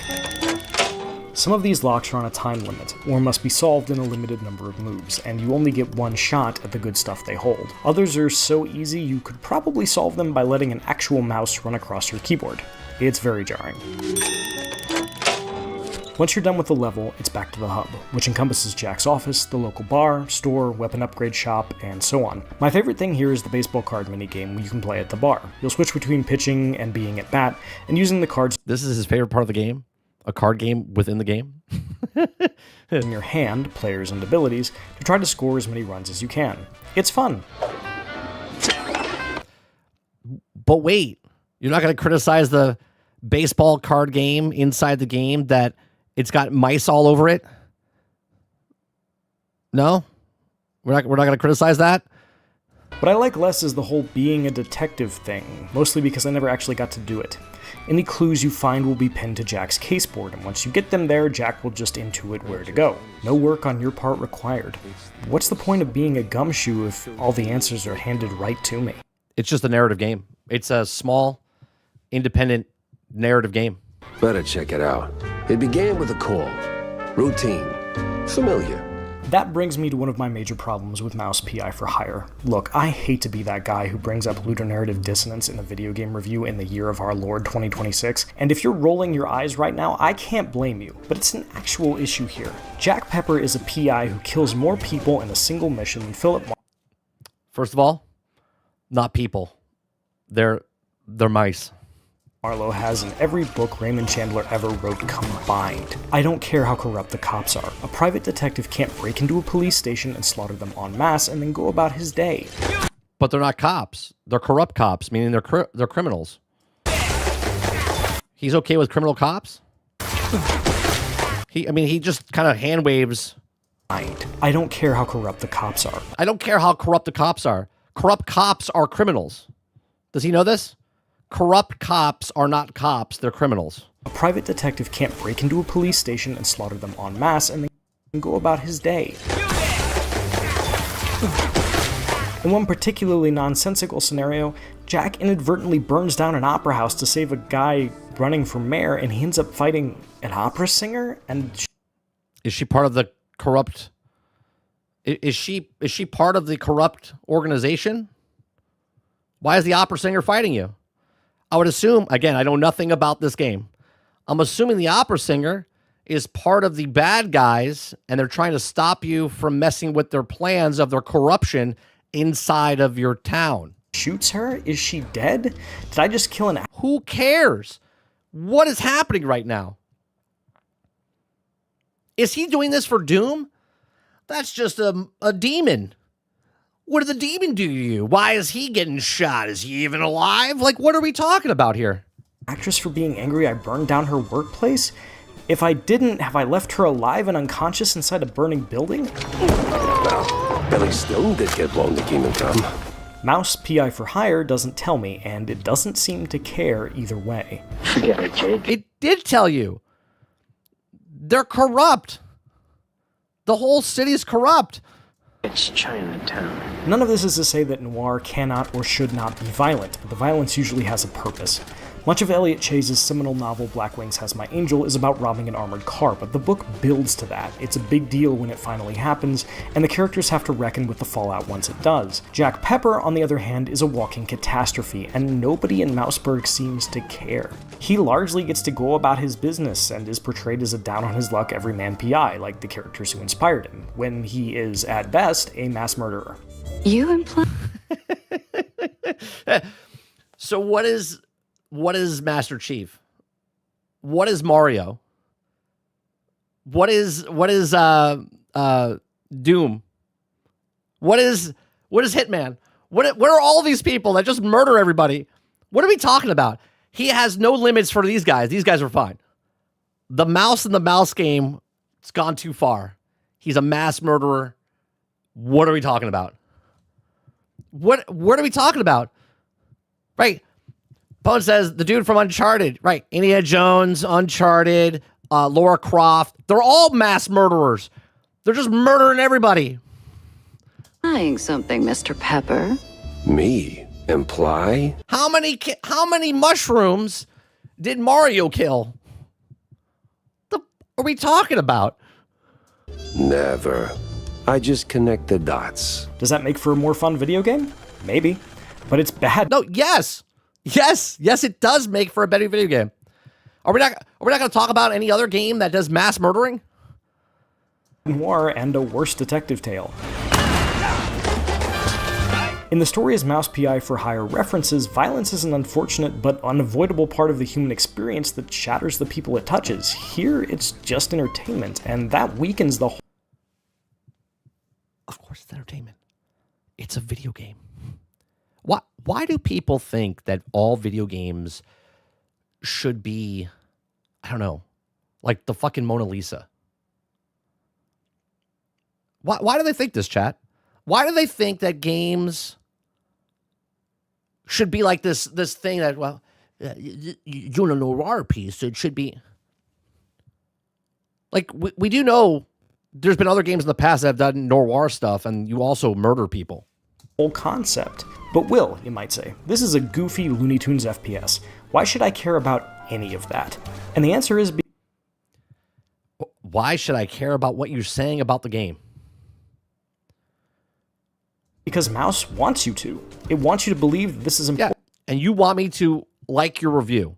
You made a review because you want me to appreciate what you're saying about a game, and you want me to look at you as a credible source. So the people making the video game want you to have fun with the video game, so they made a video game about mice in a town that you murder like a Doom game, not as a piece of art that's like the Mona Lisa where you're supposed to look at it and think, oh, I really like the way the mice are designed here, and the way it's telling me that the mice, he's very angry. Like, what are we talking about?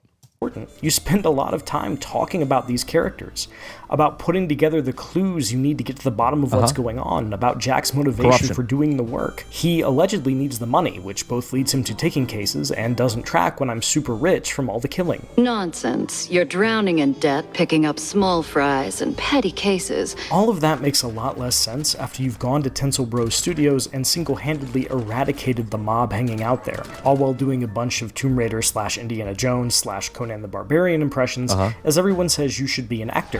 So tell us, hero, what is best in life? To grate some parm, watch the cheese melt, and hear the joyful... Like, even the way the lines are delivered is cheesy.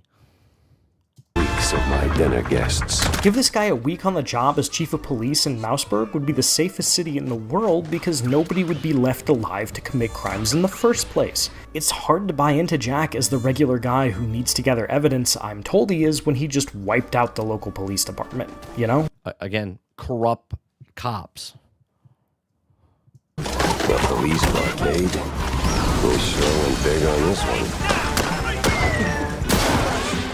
Mouse PI for Hire nails the aesthetics of both the 1930s cartoons and the detective stories that inspired it. But it's also an amusing boomer shooter that largely feels good as you're playing it. But its haphazard marriage of noir storytelling tropes and shooter gameplay are often at odds with each other in uncomfortable ways that... Uncomfortable ways. Let me rewind that again. Listen. That's also an amusing boomer shooter that largely feels good as you're playing it. But its haphazard marriage of noir storytelling tropes and shooter gameplay are often at odds with each other in uncomfortable ways that weaken both aspects. And the writing is so busy making references to other things that it's actually painful to sit through at times. This FPS is solid enough if you just want to blast some cartoon mice and not think about it too hard. But once you do, all you'll see are the seams where disparate ideas have been fused together. 6! And no trench coat can hide the stink of that. A 6? My God. What? This guy, I don't know who they pick to play these games, man. This is why I don't watch IGN reviews, right? I understand reviews are, subjective to people. But as a person, if I'm looking up a review, right? If I'm looking up a review, I want to know, one, is the game broke? Is it buggy? Is it finished? What's the control scheme? Does it feel good to play? Is the level design good? Right? Is the story good? Right? I don't care about the person that's like, well, I'm a big fan of noir films, and this is nowhere. It's not a noir film. It's based as a noir film in the style of that artistic style. Okay, your mice shooting things. Like, he's taking it like it's an award-winning film, like it's being nominated for the Academy Award, and then talking about it like it's some like piece of art. Yeah, sure, gaming's art, but at the front of it, gaming is supposed to be fun, which he admits that it is fun when you play the actual game. But if you're looking for a noir story, this is not it. Well, I don't know. If I see this as a game where I'm a mouse with guns, that's what I want to know. That looks cool. I like the art style of that. What is this game? To him, it's a failed noir game. But to everybody else that's playing the game, it's fantastic, right? Let me see what the actual. Let's go to, was it Metacritic? Metacritic. Let's go and see what's happening with Mouse PI. Mouse PI. Okay, it's an 81.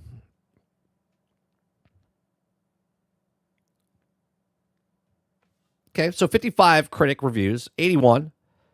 People, 246 reviews, 84. Seems pretty across the board. Right? PC 81, PlayStation 77, Xbox 87. Right? I'm just... Let's read some of these, right? Here's an 80.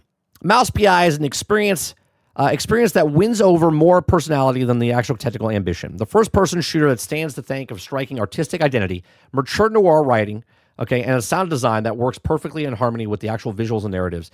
The solid imitated gunplay supports the entire structure without overshadowing the atmosphere, while Troy Baker's performance becomes emotional glue of the dark, compelling journey, making the game something a cult favorite for those who also love cinema, jazz, and stories detectives worn down by their own world.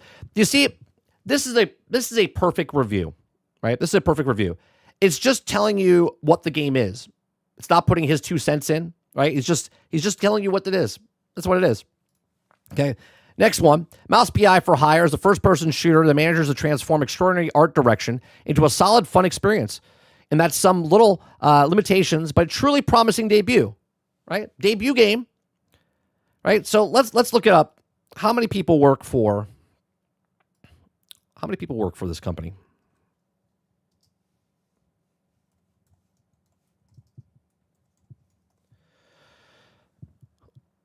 Let's see. Fun Games, a Poland-based independent studio initially operating as a small team of 4 people. 4 people will begin development of Mouse PI for Hire. While some sources indicate a broader management team, they have maintained a lean, specialized team structure focused on creating stylized, hand-drawn FPS games. He didn't mention anything about hand-drawn. He didn't tell you anything about anything. And see, this is the problem. This is the problem I have with IGN. The writers for IGN and for Kotaku and GameSpot and all these other things, this is not what they want to do. They want to write, they want to be journalists for other things. If that's political talk, if that's, no, his thing wasn't political at all. What I'm saying is they want to like use this as a springboard to get to somewhere else. So they feel like they have to write like a piece that's going to win a Nobel Peace Prize or something, right? Instead of just telling you what the game is. Just telling you what the game is. All right, here's another one. Tech Gaming. Mouse PI for Hire is the game that we need right now. It visualizes Dazzle without the need of any expensive new RTX video cards. Its plot advances without the frustration that can also ruin the pacing of the many investigatory undertakings. With a smart design, engaging combat, funny games, debut blends style, substance, and noir adventure that rarely misses the beat. Seems like he understood what it was. Seems like he understood. I don't care really about the score, right? I honestly don't care about the score. His review was atrocious because he's talking about other noir films.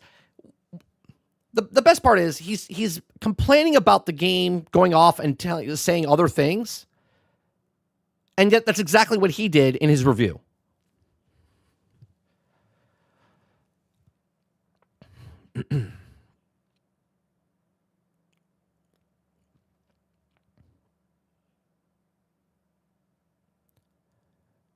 Jesse Mack says, "There, you should watch the IGN, which also with the video game characters are toxic. It came out 5 days ago. It's a hilarious video." Which one? Should watch the IGN in which the video game character are toxic? Video game, like other video game characters are toxic? Argus says, "Mike, what is it? Is that IGN want to be able to control the narrative in such a way that they also are deciders of what is a good game and what is it these days in business to have to no-toe to them?" I don't know what it is, man. It's just weird. This is why I like watching like ACG, right? Not to say he gets it right all the time. I'm not looking for right or wrong. If I'm interested in a game, I watch people like that because they tell me this is the control scheme. This is what the graphics look like. This is the stuttering. These are a little bit, hiccups here and there. Hold off. Don't buy it. There's no score. There's no score. A score is subjective. Telling me what the game is, if it's got hitches, if the gunplay is good, the UI system is whatever it is, that's factual stuff that you're showing me. You're showing me on screen. You're telling me about the stuff. Okay? It's not subjective. Subjective is your thoughts and stuff of what the game is. He's just telling, this is the speed of the game. This is the story of the game. It's about this, right? If you like the story's a little light. Story's too much. Story's not good. Gameplay is good. Gameplay's not good. Stuttering, FPSs, whatever. They just tell you what it is. And they're like, it's a buy, it's not buy, it's a pass, it's a rent, it's a way to go on sale type of thing. Because they're looking out for you, the gamer, right? Obviously, you can make your choice if you want to buy the game or not. But stuff like that, that's just garbage. That's garbage. No, I'm not going to watch the Black Flag review. If anything, we can wait for it to happen, and then I'll talk about it tonight on podcast with Sarge.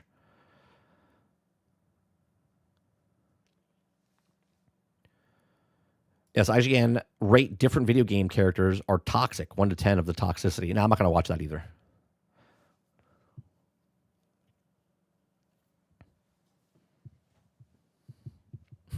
I love the fact that he's a murderer. Has he never played any other game before? Any other game? I actually said it when we played Lara Croft, the new Tomb Raider stuff. I was like, this is a psycho bitch, man. I was like, she's just murdering everybody, right? I'm okay with that, though, because it's a video game, right? I don't think the person's supposed to have, this moral compass. She's like, they're shooting guns at me. I'm shooting guns back at them. I kill them.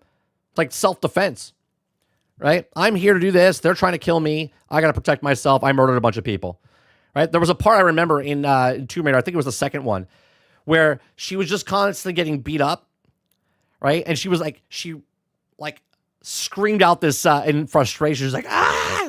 She was so over it, and she was ready to kill everybody. And I was just like, yeah. There was tanks blowing up in the background. Right. It's self-defense. A lot of kills. Oh, wait. Yeah. It's the fact that the mouse, which makes it even funnier, he's complaining of killing. Yeah, I don't get it.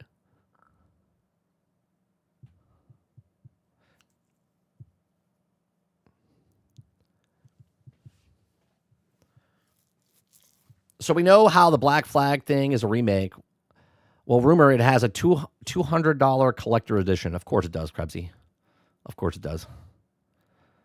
And it's not a full remake because they took the Artemis out, right? They took out the parts where you come out of the actual device. So it's just so strange. Let me see. I want to see some of the comments. Are there comments here? Some of the comments here. Hold on, let's just read some of the comments. Okay, it's waiter, my cartoon is too cartoony. Bro definitely needs a glass of water. Wash down his water. Why is the cartoon mouse game so silly? This type of guy that would moan when he shits. He plays mouse game. Mad amount of cheese references. Yeah, I don't understand that. Yeah. I'll take all kinds of noir unless it's not my kind. This is the kind of guy who thinks mayonnaise is too spicy. IGN, how insufferable do you want to be? Reviewer, yes.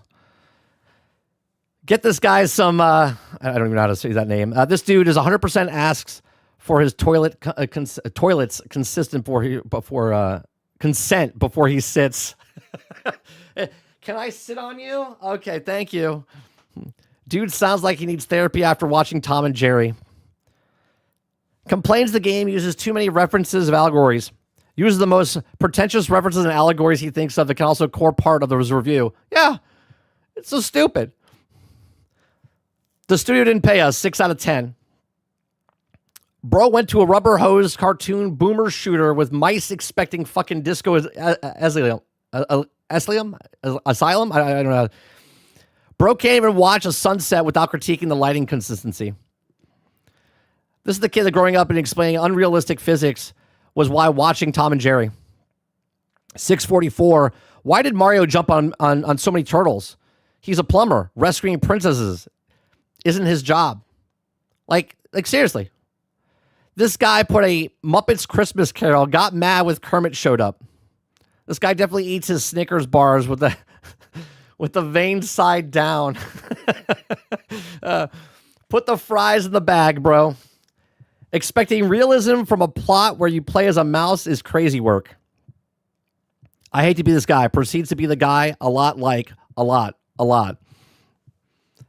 My man's opera singer was a criminal dressed as a singer. He explained in the dialogue minutes earlier. That's what I'm saying. I don't understand what the hell this guy's talking about. Man played cartoon game called Mouse PI, expected Citizen Kane.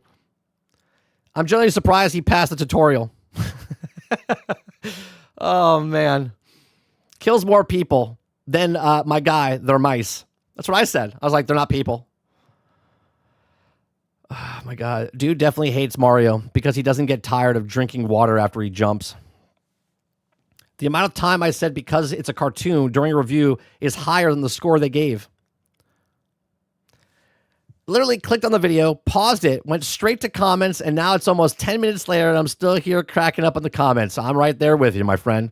The review is Parmesan really grating. He's definitely a Disney adult. Dude definitely blushes while eating a banana. Oh, my God. Theater high school graduate is mad about the alligator. I don't understand. Oh, but of course it is. He went into a sewer and there was a gator down there. Oh, but of course it is. What would you rather have? Teenage Mutant Ninja Turtles?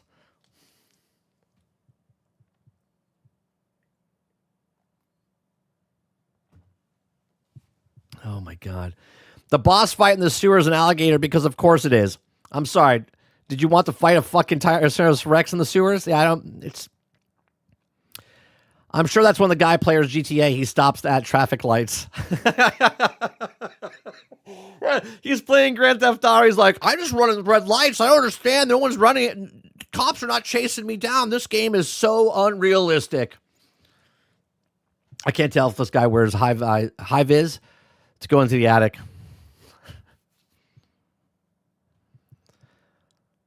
Look how intellectual I am, quoting all those other noir novels. Too stupid to understand what a cartoon is. Yeah, it's mind-boggling.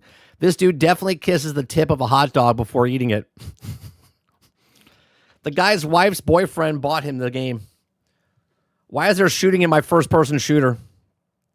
Doom guy kills so many demons in IRL, Satan does not seem to care. Ah, review. My brother, it's a 1930s cartoon. All the whimsy and joy abandon your body. Yeah, seriously. So you should let the guy review every game. IGN deserves this guy. Actually, you know what? Milk and cookies, hey you?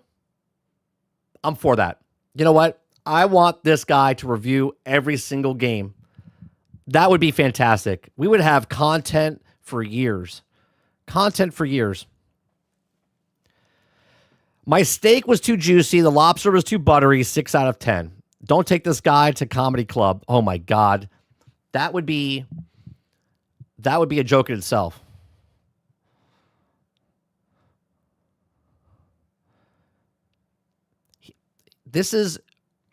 He would go to, I'm going to rip your head off and skull fuck you. It'd be like, how would that be possible? How would you actually skull fuck me?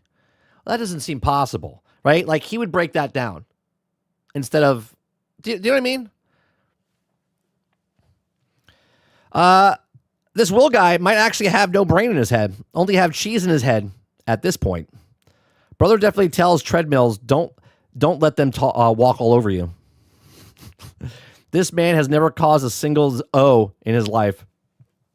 A boss fight in the sewer is Little Alligator because of course it is. What did bro expect?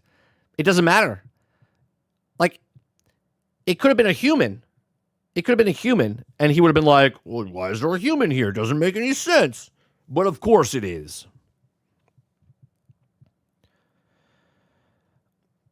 I really hope chat music makes a video of his comments.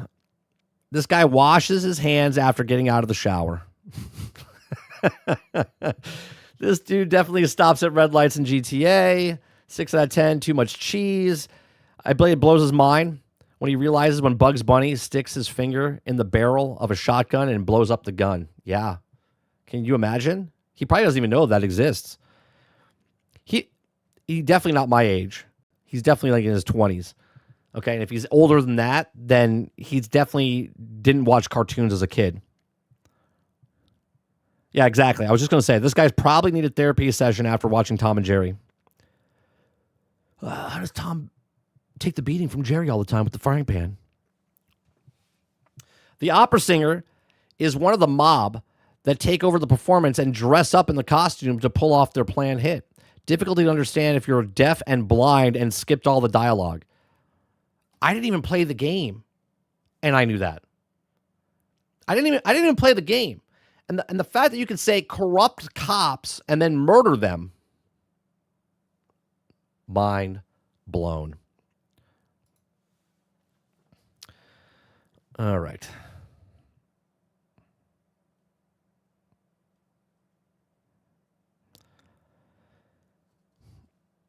All right, let's watch. There is a video I want to watch, which is the new First Light. They showed more stuff. Rules of Spy. It's a 5-minute video. Let me put this in the chat, or let me put this in the description.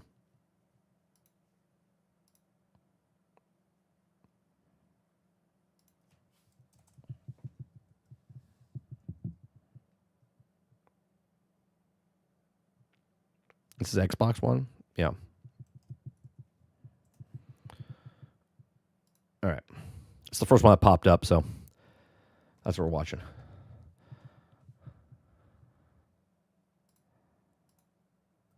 All right. This is the First Light Rules of Spycraft. This is like the latest version of what First Light, whatever they're promoting here. So let's watch this. Everyone! Welcome to MI6. To succeed in the 00 program, agents must understand a set of rules that will grant them all possible chances to survive.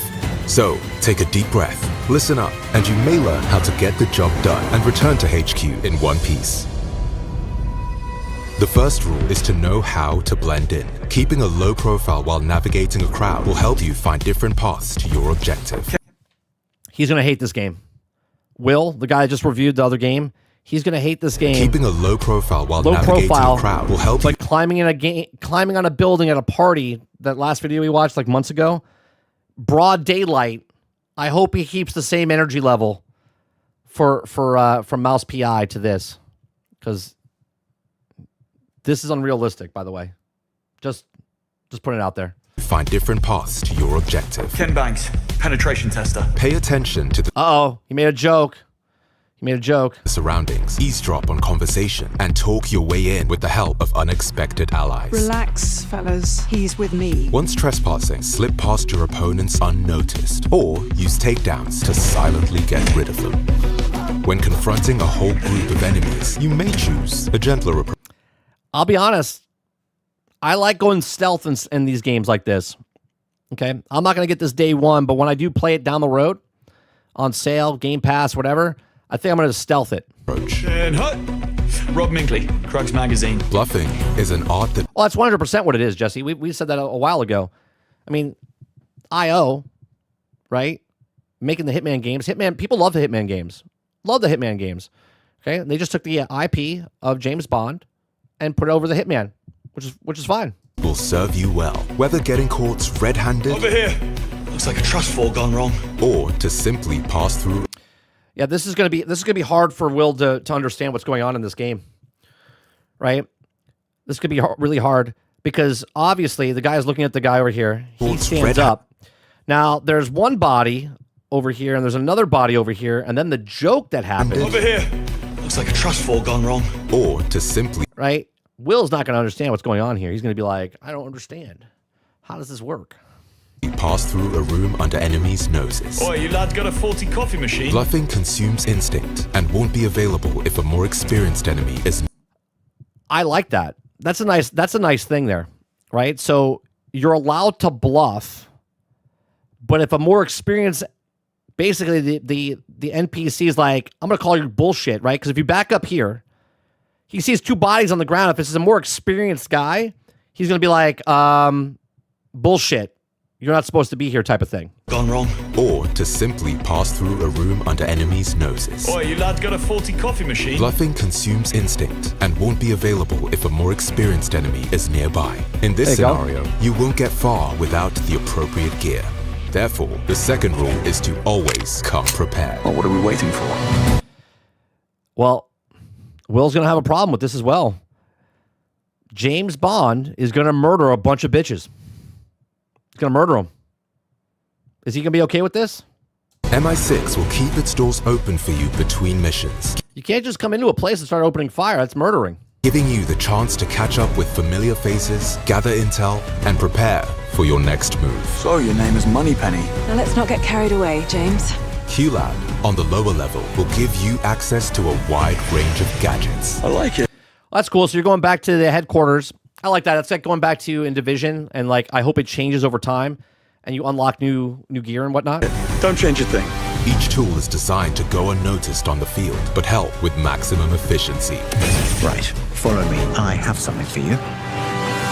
The Q-Lens will highlight useful information about opportunities and hackable devices. Your Q-Watch should be able to activate these to divert attention, deactivate cameras, or get rid of unsuspicious... They should really put one in here where it's a fire alarm chirping. That'd be funny. Enemies in creative ways. The dot phone can quietly move enemies out of the way. The smoke pod, a timeless classic, will block visibility at short range. The modified earbuds will produce a flash of light to stun opponents. Other gadgets will be developed in... What I really use... Is this like a one-time use? I'm just trying to figure this out, right? It's a flash mine. You got two earbuds, right? So you could do it one or twice. How does that reload? Is it only like be able to use twice on a mission? And you're going to choose to use it to go 10 feet? To stun opponents. Other gadgets... Just to get over there? Now where do you go? It looks like you were already there because this guy's knocked out. So how did you knock him out and then move over there and then come back over here? Would you really use it in that situation? I don't know. Will be developed in due time and will help you stay creative in all circumstances. Who do you work for? Take this! Who does number 2 work for? Shot! Knowing how to improvise is a matter of life and death in the midst of action. Any object at disposal could prove... I like that. I like that you could use any object. ...prove useful to put an enemy's ideas back in their place. The same could be said of guardrails, electrical panels, or any surface hard enough to act as a weapon. Under heated circumstances, MI6 grants you a license to kill, allowing for even more possibilities to get... To murder. Will's going to have a real problem with this, guys. Get rid of hostiles. Please give Will to review this. Please. I'm begging. My birthday's coming up. I hope Will from IGN reviews this. Oh, God, it'd be so good. In these situations, any weapon could be used as long as you manage to obtain it. Switch between different playstyles to catch your attackers off guard. And don't forget to return what you borrowed once out of ammo. Some enemies will be harder to defeat, and gadgets will help you get rid of soldiers' armors, stun tenacious leaders, and defuse grenades May 12th. May 12th. with the simple press of a button from your watch. This actually looks much better than it did when we watched it a couple months ago. Focus training will also give you an edge over your enemies. Manage to obtain it. Switch between different playstyles to catch your attackers off guard. And don't forget to return what you borrowed once out of ammo. Here's the thing. I'm going to make a comment. I'm going to be nitpicky here for a second. Remember what I said like months ago when we watched that whole like 15, 20-minute long thing that they said? No, it's not a day one buy for me. I already said that, Water. I said I'll get it down the line. Possibilities. Because it's James Bond, and because the explosions like Michael Bay are happening, it almost feels like a set design, like if pop, pop the explosion type of stuff. Like get rid of hostiles. Right? In these situations, like right any here, weapon could be used as long as you manage to obtain it. Switch between different playstyles to catch your attackers off guard, and don't forget to like right here, that explodes. Okay, knock over the tower. Return what you borrowed once out like, of ammo. You see how that stuff works? Again, I know I'm nitpicking, but that's the way it feels. It feels like this is a movie. It's like you're James Bond in the movie of James Bond, but it acts like a movie because it's like triggering things. Some enemies will be harder to defeat, and gadgets will help you get rid of soldiers' armors, stun tenacious leaders, and defuse grenades with the simple press of a button from your watch. Focus training will also give you an edge over your enemies. Dilate time and incapacitate their legs, or disarm them with the precision of a marksman. All of these skills might be trained between missions in Taksim, the department of Dr. Selena Tan. Welcome to my dream factory. Taksim will put your skills to Select escalation. Advanced tactical training. The simulation will test your ability under real fire, as real as it gets. Okay. Advanced close combat training. There's technical simulation missions where you learn and you okay. So these are like little challenges. Lords of Rust. Test your skills under the open sunny skies of the assault. The test through multiple types of Tier 1, Lords of Rust. Welcome to the land of rust. Eliminate all hostiles, but be aware. Uh-oh. There's a lot of murdering going on. Tier 2, Lords of Rust. Eliminate all hostages and be aware of reinforcements, but all times. Challenges, each with its own specific eliminate all hostages. rules that will pitch your performance against those of other agents. Oh, so they're doing what Hitman does, right? They're doing what Hitman does around the world. So they made world leaderboards and stuff. Overcoming challenges. First of all, this is not against a very good those hiding of other spot agents from around the world. Like your head is like this dude right here that's looking at you could shoot you in the skull right there. You're done. End of game. Overcoming challenges will earn you experience points, which you can spend on gadget upgrades, new firearms, and unique outfits to defeat enemies in style. And remember, at IO Interactive, the launch of a game is only the start. New content for Taksim will be created over time. Faster, James. Faster. So, keep an eye out for our updates, and get ready as new challenges lie ahead to put your 00 skills to the test. The driving looks Finally, so one last arcadey. unwritten rule might be that an agent is never as good as when surrounded by allies, a team ready to give its all in the field, and companions to defend. But we're pretty sure you'll figure out this part yourself when the time comes. See you on May. Are you going to be able to, and again, I'm asking because they're doing the leaderboard stuff, right? Is this right here? Does this mean you're making your own bond to have different stuff online? 00 skills to the test. Finally, one last unwritten rule might be that an agent is never as good as when surrounded by allies, a team ready to give its all in the field, and companions to defend. But we're pretty sure you'll figure out this part yourself when the time comes. Does that mean you're making your own character to be Bond? Like after you're done with the game? See you on May 27th to join the program and discover Bond's adventures in 007 First Light.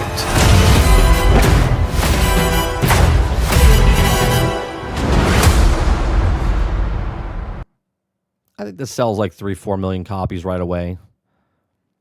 I think this will be successful for IO. 100%. I just think, I'll pick it up when it goes on sale.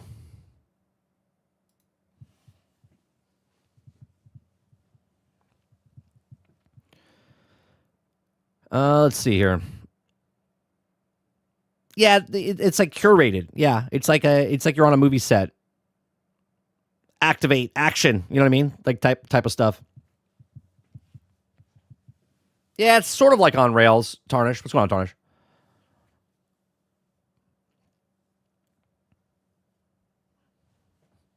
Hero says, for real, open world fatigue is real. I don't know if it is.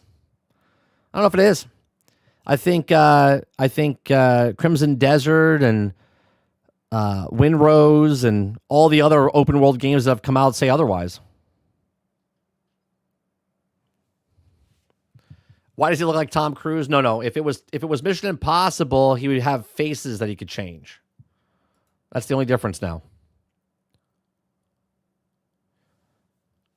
Water says, yeah, open world fatigue is real if you play bad open world games. Yeah, there's so many open world games that have come out that people love to play.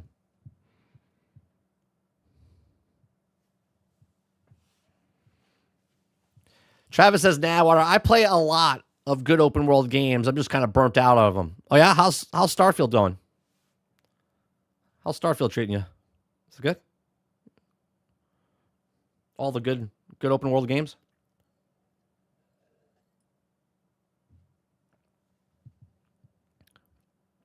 Ron says Skull and Bones is Black Flag. Yeah, I think the campaign's going to be short. I think it'll be like 15, 20 hours.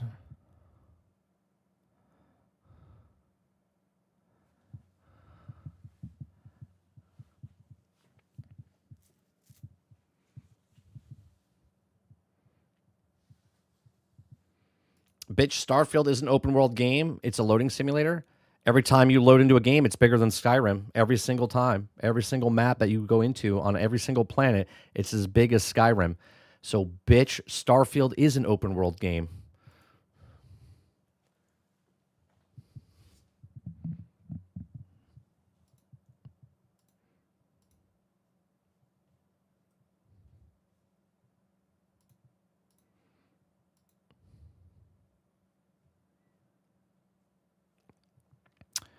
Hey, look, open world games, they're over. 8 years of blood, sand, and story have led to Conan Exile Enhanced Experience. All survival content is free, fully upgraded version. There it goes. They've upgraded Conan Exiles.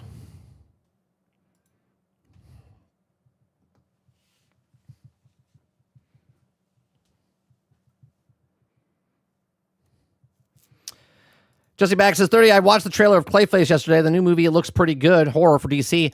I said this in Discord. I said, if it's a horror film, first off, horror films usually cost a lot less.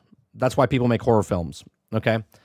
So I said that it'll probably be the first profitable movie that James Gunn's DC universe makes, because Supergirl's not going to make profit. Superman didn't make profit. That was proven by the guy who came out during the trial and said that they underperformed and didn't make money. So Supergirl's not going to make money. So Clayface actually might make money. It all depends on what their budget is. I'm assuming the budget's well under $100 million. It's probably around, like, I would say 40 or 50 million. And again, I haven't seen anything. I'm just saying based on what they're, and it'll probably make a profit.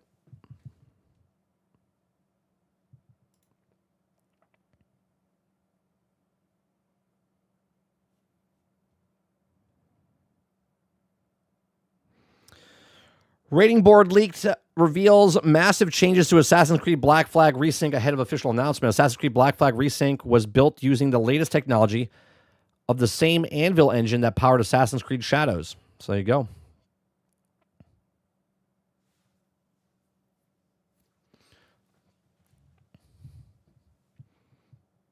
Is it 12 o'clock?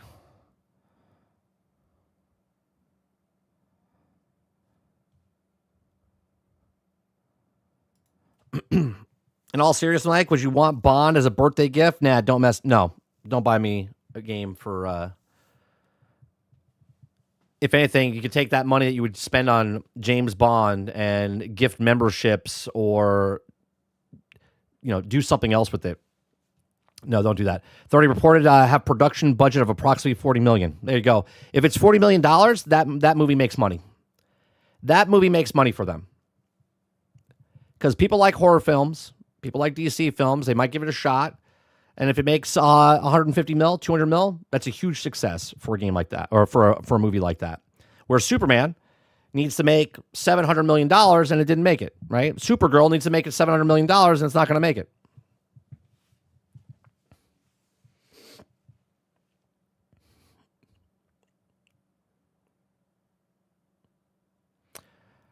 Tarner says, I'm just not sold on 007 First Light. I could just watch the movies. Yeah, like I said, that's a game I pick up on sale. I'm not picking up a $70 game, and if it's like 15, 20 hours, I'm good. I can go play Hitman. Get my fix of Hitman game type of stuff. Not saying it's bad in any way, shape, or form. Just Brainchild says Clayface reminded me of Darkman.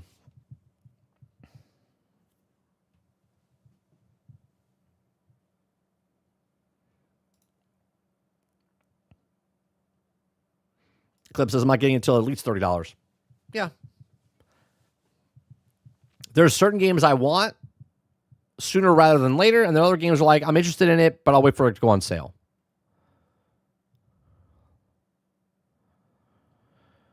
James said that Supergirl has a similar budget to Clayface, closer to 100 mil. Is that true?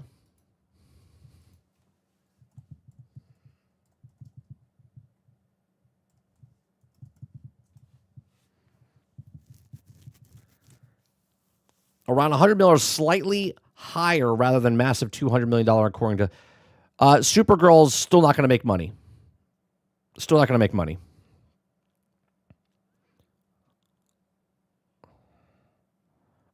It's plausible.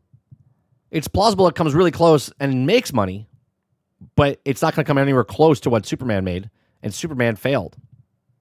So if it's half the budget of Superman, right? Half the budget of Superman, plus the marketing, and then you only get about 40% back after the $50 million when it's all said and done. Then it needs to make $500 million back. It's gonna be hard. It's gonna be hard for that movie to make $500 million.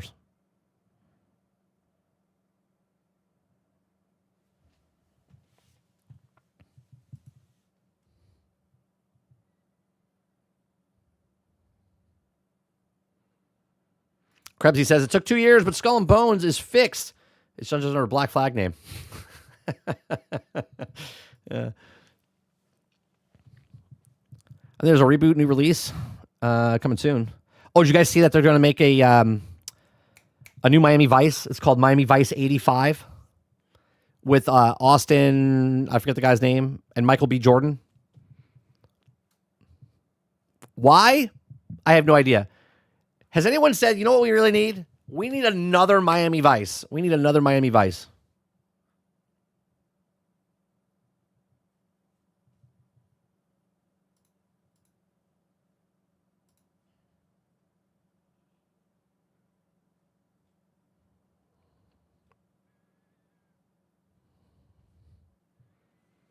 Because of GTA 6? Austin Butler. Thank you, Jay. No, I'm not lying. No, 100%. They're making another one. It's called Miami Vice 85.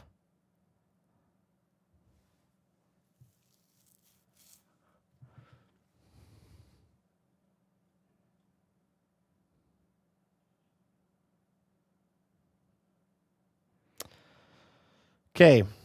Warner Brothers Discovery shareholders have approved the $110 billion merger with Paramount Skydance. Harry Potter and Fantastic Beasts will officially be owned by Paramount. So there you go. Desperoo says, Harry Potter is now owned by the people who made Starfleet Academy. What a world. Oh, man. $110 billion. $110 billion.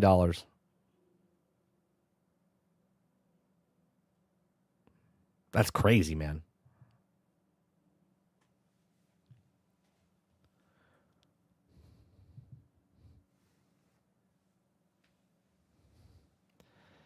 That is crazy. 110. Remember when 7 billion, you were like, that's a lot of money. I'm sorry, when 4 billion, when they bought Star Wars, you're like, $4 billion. Oh my God.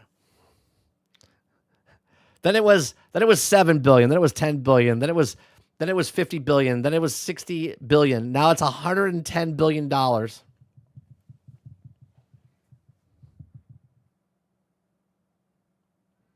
In a surprising turn of events, the shareholders didn't approve the CEO's $550 million payday. That's crazy, man. I know the shitty part. I don't think any of them shown it. I think WB, it's been sold, 3 times in the last fucking decade? WB should go under. They shouldn't be taken.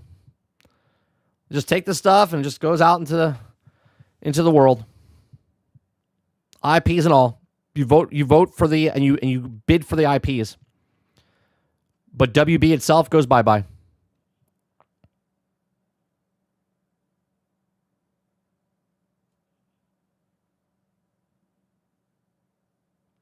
Look, here's the perfect thing, right? PC Gamer, right? Here's an article. Despite the negativity, Marathon was one of the last month's best-selling games, though there's a catch, right? Now, obviously, people stop reading after this, right? They just read this part. Marathon was one of the last month's best-selling games, and then they just stop reading. They're like, see? It's a best-selling game.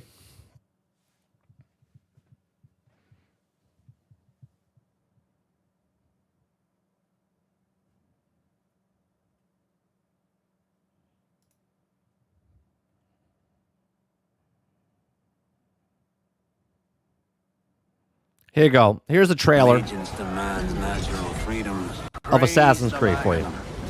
So let the black flag signal nothing but your allegiance to man's natural freedoms.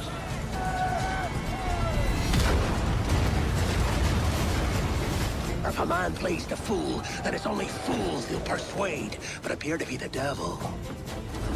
And all men will submit. Will's going to hate this game as well. Lots of murdering going on. He probably wasn't even born when the game came out. He was. He's probably like 5 or 7. We're pirates, kid. We take as we please and become who we like. But that look ain't you. It's not who you are. Who am I then? You're a wonder, Kenway. You've a knack for this kind of work. It ain't work if you love it.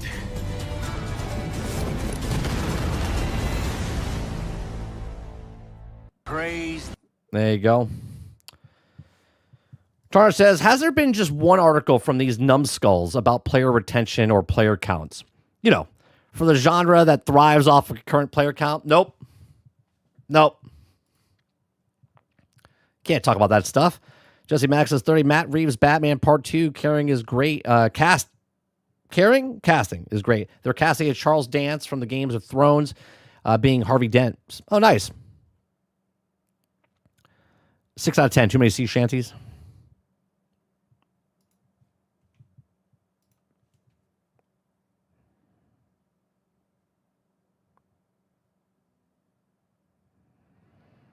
We have an extraction shooter coming from Halo. They're like, we're going to make Halo. Let's change the studio to Halo Studios. We're going to make Halo. Great, let's make Halo. We're going to make Halo into a battle royale. All right, let's make Halo into a battle royale. And they're like, battle royales are not doing very well. Let's make Halo into extraction shooter. All right, let's make Halo into an extraction shooter. Holy Christ. How is it They just don't make a Helldivers, but Halo. ODST, Krebsy said it. I've said it. Like, what is wrong with these people?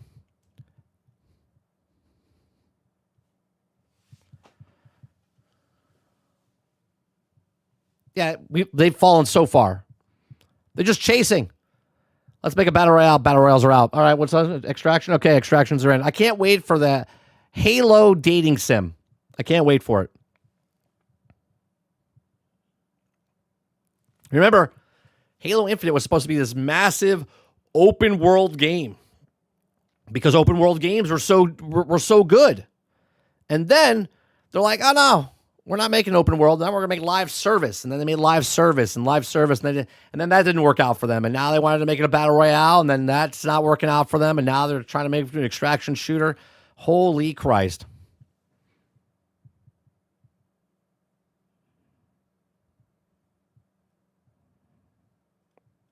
It's so ridiculous.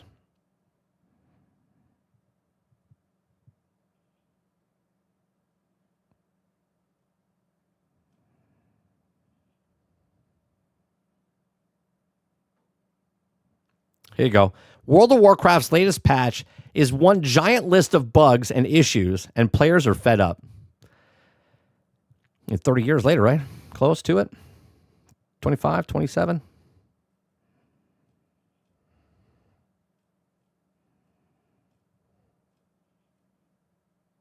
Oh, no, it's 23, right? 23 years? Came out, what, 2002? 2003. 2002.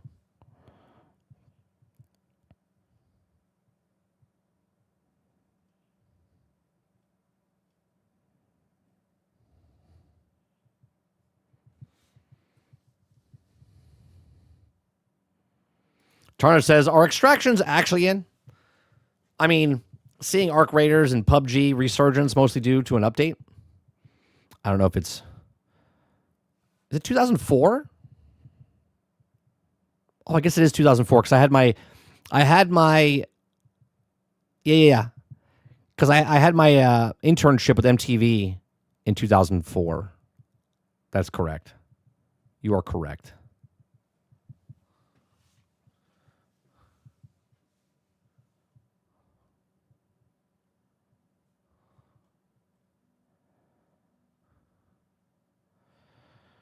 Craig says, let's be real. Let's be real. Battle Royales don't sell anymore.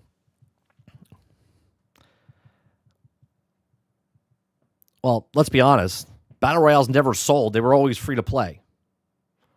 They're always free to play. Water says, the big question is, when will they add an extraction BR to Winrose? Oh, God, I hope soon. I hope soon. Yeah. Brainchild says the PUBG extraction shooter is dead on arrival through PUBG 2.0 being built in Unreal Engine 5, but a lot of talk. We won't get the gunplay right.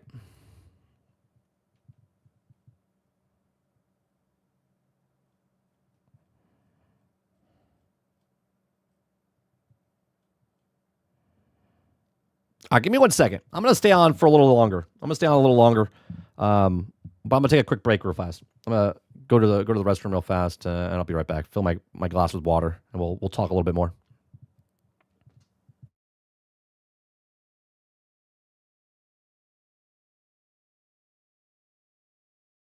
Yeah, money talks, we listen. Empire moves, but what about the mission? 50 billion, yeah, they bought the vision. Yeah. Investors in the boardroom, suits pressed tight. Counting green, flipping scripts overnight. Guns and football, yeah, that's the call. But what about the stories that we love most of all? Bioware legends now, whispers in the hall. Studios bending to the profit, feeling small. Kushner at the table, PF in the mix. Even the Saudis are now in the mix.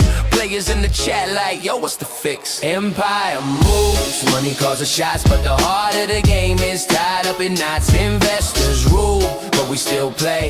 Holding hope while the cash takes a day. Empire moves, who's really in control? They count the billions, but who owns the soul? Who owns the soul? Who owns the soul? Who owns owns the soul? Every AAA title, every indie grind. Now waiting spreadsheets, creativity confined. Promises whispered, nothing will change. But corporate hands don't play the game. The fans remember nights we stayed up late, exploring worlds they might try to desecrate.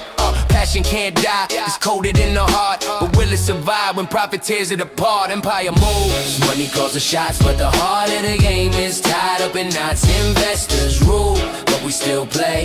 Holding hope while the cash takes a day. Empire moves, who's really in control? They count the billions, but who owns the soul? Who owns the soul? Who owns the All right.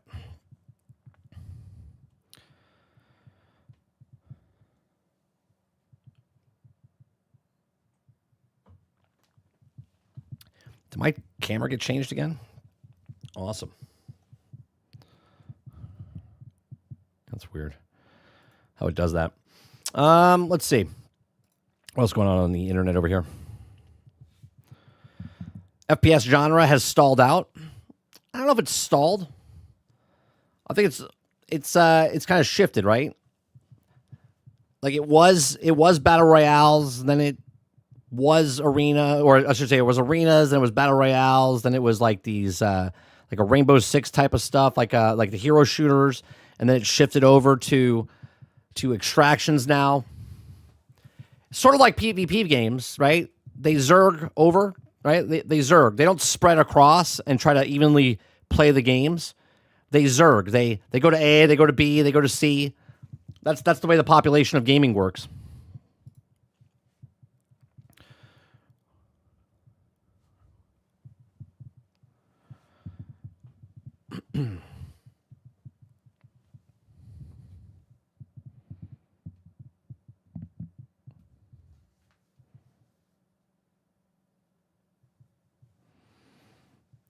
Is the season coming out for Diablo? Is that out?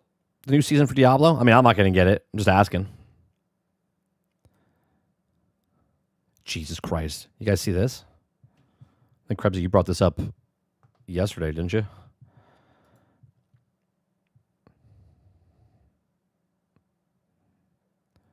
GameStop's got a $200 edition of Black Flag Resynced. $200 edition.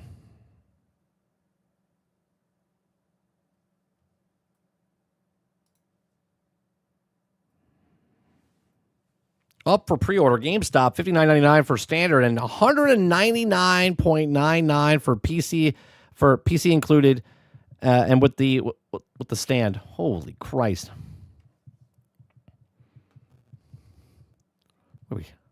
$200.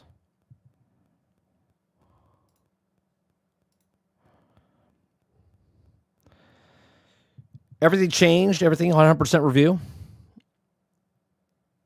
I'm not going to watch that now, but I'll watch that later.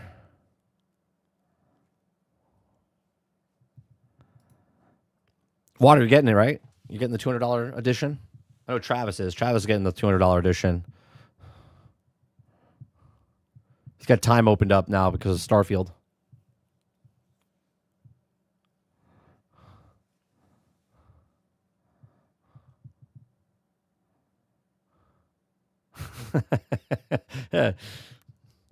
I know you're holding out for it. It's all right.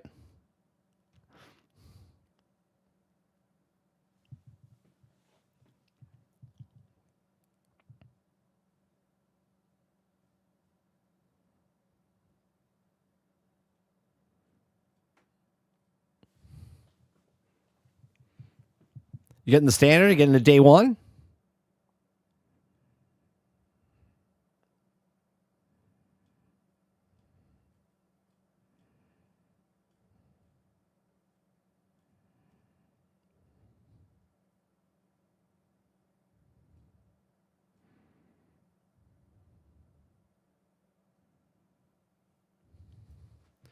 I'm getting the collector's edition of Crimson that comes out with the dragon, though.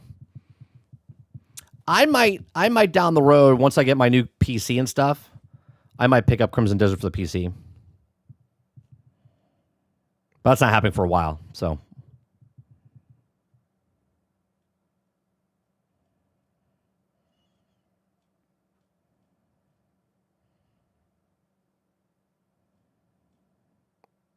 Oh, did you guys see that someone hacked into the Switch and now Switch can play Steam games? And they're working on it, like more. So now if you have a regular Switch 1, original Switch 1, which is fantastic if this happens, because now I can play the Steam games, because we have a Switch 1, but my son doesn't use it anymore because he got a Switch 2 for Christmas, right? So now we have a Switch 1 that does absolutely nothing. Well, now it's going to be my mobile device.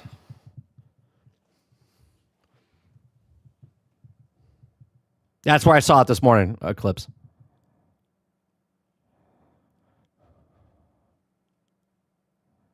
Yeah, because we don't use it anymore.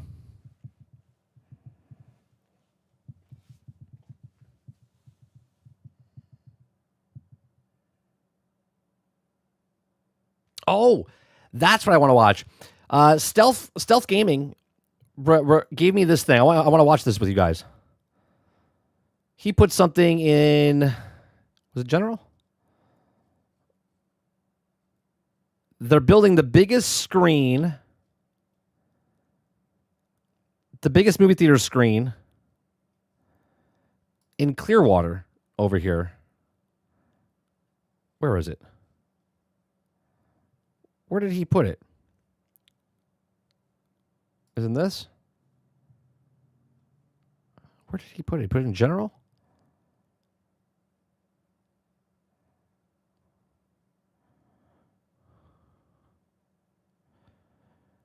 Yeah, Z, that thing you posted, I don't think that's official. I think someone created that. I don't know if it's real or not. But if it is, we talked about that yesterday, right?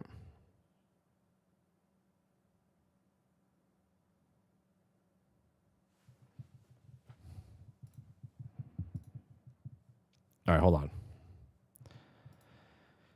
It's on YouTube.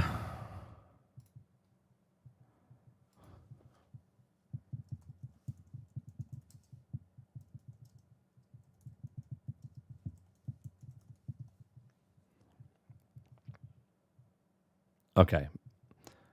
Is this it? Okay, yeah, this is it. All right. So this is a new theater being built in Clearwater, Florida. Okay.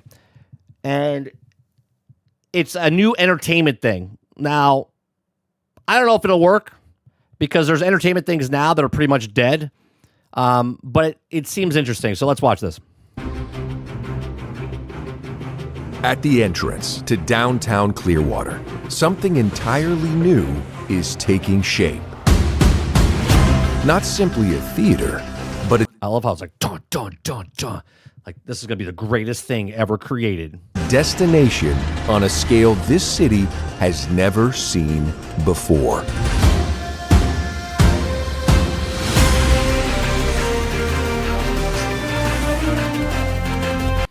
Now, just to let you know, this is not IMAX. This is Evo. Okay? This is a EVX, right? And this is not IMAX. So when you look stuff up and say the largest IMAX theater, this won't pop up. But this is going to be the world's largest, up until this point when this is built, the biggest movie theater screen on the planet. The biggest one right now, I believe, is in Germany. I think it's like 129 feet across. It's like just under 7 stories. And I think this is 7 stories. From the moment you arrive, the experience begins. A place designed not as a single attraction, but as a fully connected environment, where everything around you invites you to stay, explore, and come together. To one side, a full array of bowling lanes built for groups, for events, and for nights. Was that 1, 2, 3, 4, 5, 6, 7, 8, 9, 10, 11, 12 lanes? That extend well beyond expectation. To the other, a continuous landscape of activity, arcades. Redemption games. Climbing, laser tag, each element contributing to a setting defined by energy, interaction, and shared experience. And throughout, food, drink, and gathering spaces are woven into the environment, creating a destination where time is not measured in minutes, but in how long people choose to stay. This is not a single experience. It's It's not a really good business model unless you're charging by the hour. Because if you want people to stay, but you're charging, because if you're at max capacity, but people are not leaving, then you can't get new customers to come in. You know what I mean? That's a bad business model. It is everything working together. From here, the experience rises. No, wait, Jason. It's different than Dave & Buster's. Above, 7 theaters redefine what modern cinema can be. Each one equipped with Dolby Vision projection and Dolby Atmos sound, delivering a level of clarity. I don't think I've been to that one yet. My parents actually told me about it, Z. I think next time we're down there, we're going to go. Depth and immersion not found anywhere else in the world. This is not a premium feature. It is the standard across every auditorium. And yet, I'll be honest, the size of theater they're picking with just the 6 and then the 7th one's the big theater, this is what I've talked about. I said, if we're going to make a movie theater, forget this 20 theater, multiplex type of stuff. You get 4 to 6 theaters. That's all you need. Even that is only the beginning. Because at its center stands something unprecedented. The largest cinema screen on Earth.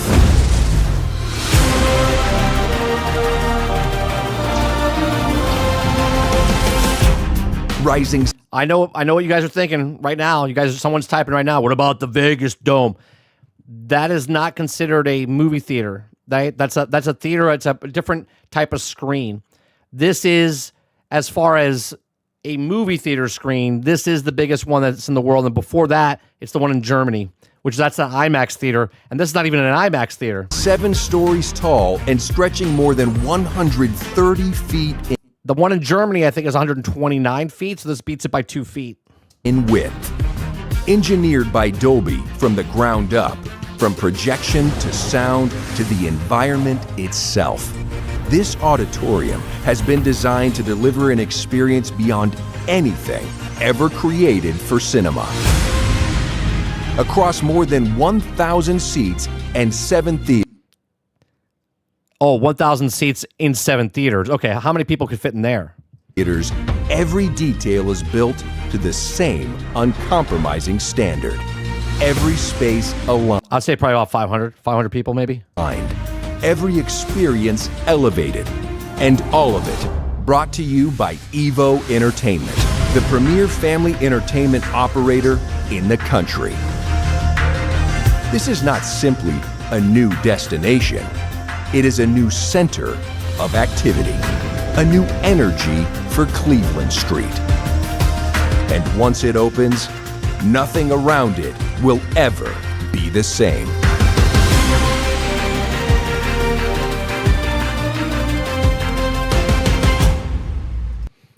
I mean, cool. Problem is with that downstairs, and I worked in a place just like that. Sarge actually even said it in chat. It's Boomers with a movie screen. With the bowling, with the laser tag, with the arcade, with the food. That place is going to be empty 80% of the time during the day, right? They'll probably open up at like noon or whatever. Actually, they would have to open at like 10 if the movie theater's open. That place is going to just hemorrhage money downstairs.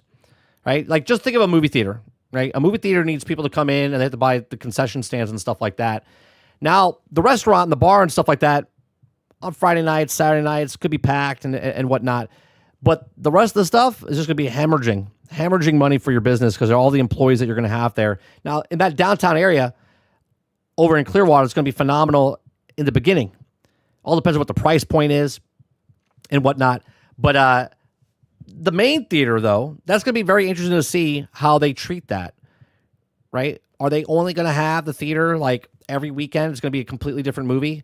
Are they going to contract where, let's say, Doomsday comes out? I don't even think the place is open or even built yet. Excuse me. So, like, Doomsday comes in. Do they get that first week only? And then the following week is another one? You know what I mean? I think the smaller theaters on the sides, very smart business move. Don't make 18, 22, 30 theaters. You keep it nice and small. Where's the parking? Probably behind in a parking garage or across the street. I would assume something like that, Sarge. I'm not really too sure about the Clearwater. I haven't been there in a couple years. Yeah, Krebsy's like, so they're building the world's largest screen during a time where theaters are dying. Makes sense. Yeah, because that's why they're including the arcade, the bowling alley, the rock climbing wall, the laser tag, because that's how they pitched it, Krebsy, right? They're like, when it's not busy up here, we're gonna have people down here. They can drop their kids off, and the parents can go watch the movies and stuff. I've seen it all before. I worked in the movie theater business. I worked in the arcade business. I worked in the theme park business. This is sounds great on paper. Sounds great on paper. It's gonna be a hell of a sell, right? Because there's just a theater here that costs like $25 to go see a movie in luxurious seats. What do you think that's going to cost to see that in the big theater? Right? What do you think that's going to cost? And again, the business model downstairs, they said in the implementation of this video, they're like, oh, we want you to stay as long as possible. No, you don't. No, you don't. You want them to pay and get the hell out. Right? Because if that person stays, if it's 500 max people downstairs, okay, they're going to have massive problems because they're not going to get more money. And if the people are just sitting around and they're not spending more money because they're just sitting around sipping that one drink or hanging around playing that one game or not really putting more money in the machine, like you got to move. You got to eat, get the hell out. Bowl, get the hell out. Laser tag, get the hell out. You don't want people hanging around doing absolutely nothing. You need churning. You need to churn it.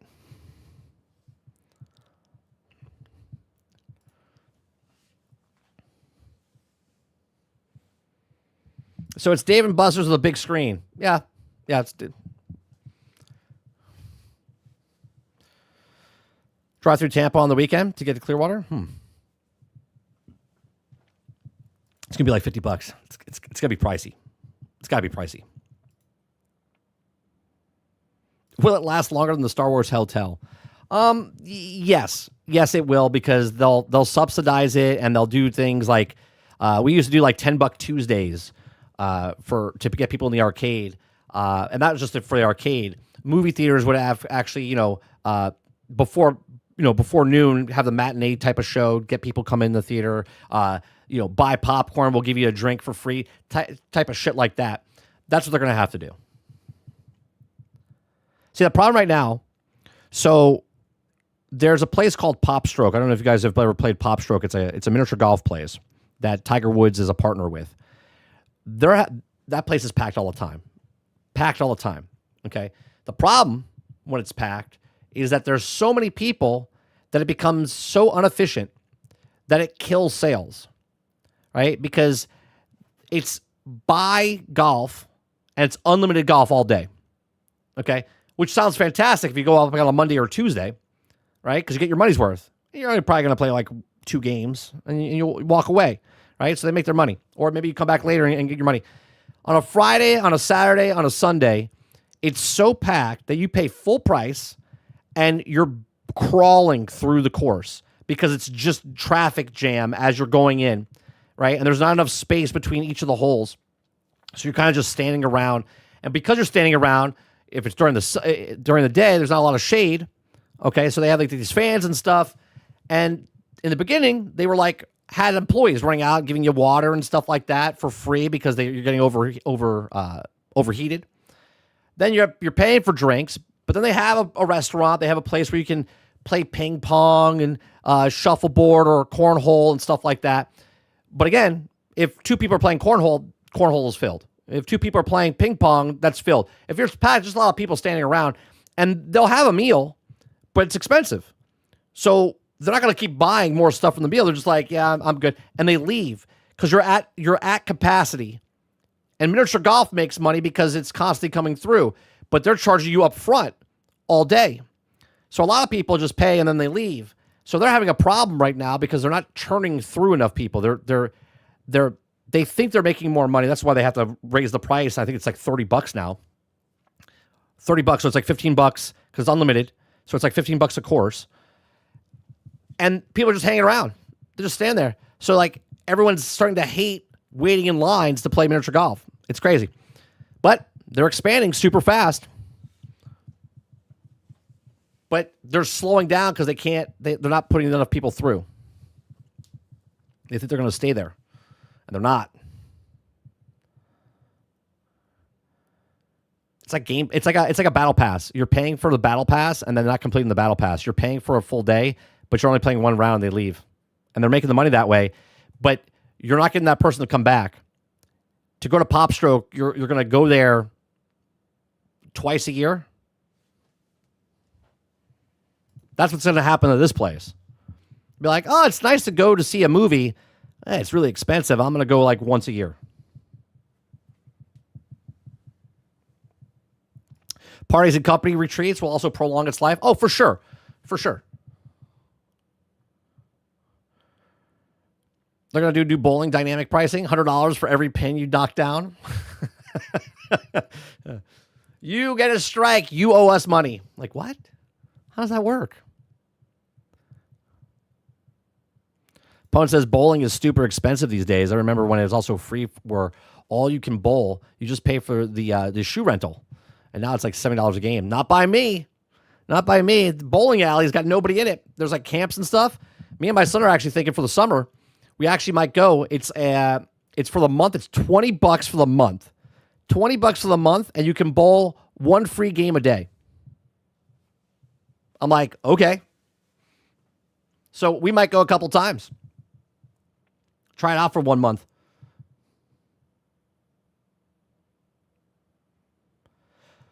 Crypto says, I'm surprised no one in chat has mentioned the ID Xbox thing is 20 minutes. I says this is because I just got reminded from a tweet. Yeah, we're not going to watch it. We're not watching it live. We'll talk about it later tonight. $70 a game of bowling. I'd rather buy a bowling game in VR. This costs like $15, less than that. It's actually a pretty good bowling game too. The VR bowling, it's really good. We got to do that VR again one night, I'll turn.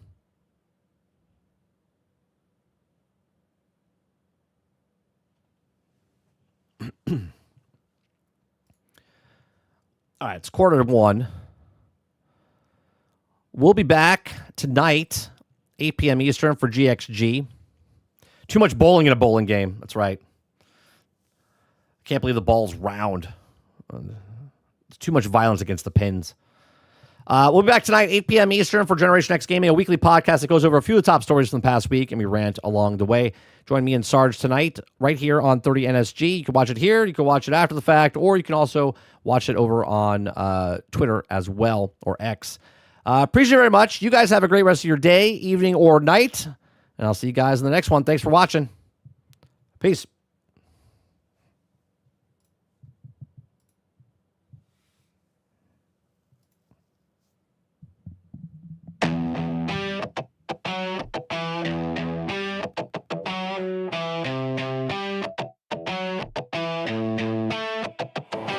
I remember the nights, the red dot sights, heartbeat racing in the flashing lights. Back in the days it was fight or die. Now it's all skins just to look fly. No more teamwork, just solo cues. Every match feels deja vu. We had grit, we had soul.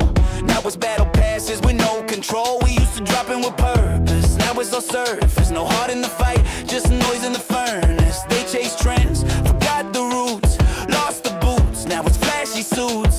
Call of Duty. What happened to you? You were the fire, now you just fumes from modern warfare to a neon dream. You lost your edge, forgot the team. We used to fight for something real. Now it's all about that highlight reel. Oh, Call of Duty. You lost your call.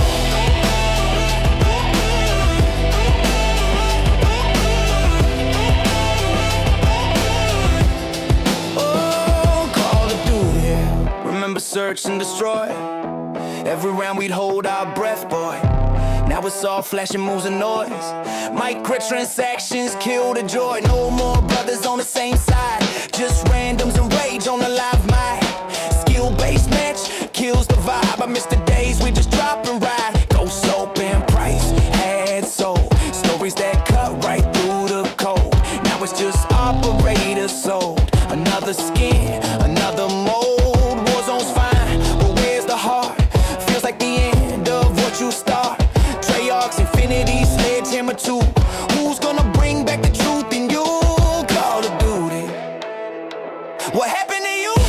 You were the fire, now you're just fumes. From modern warfare to a neon dream. You lost your edge, forgot the team.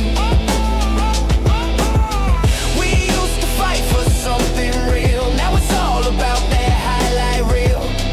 Oh, Call of Duty. You lost your call.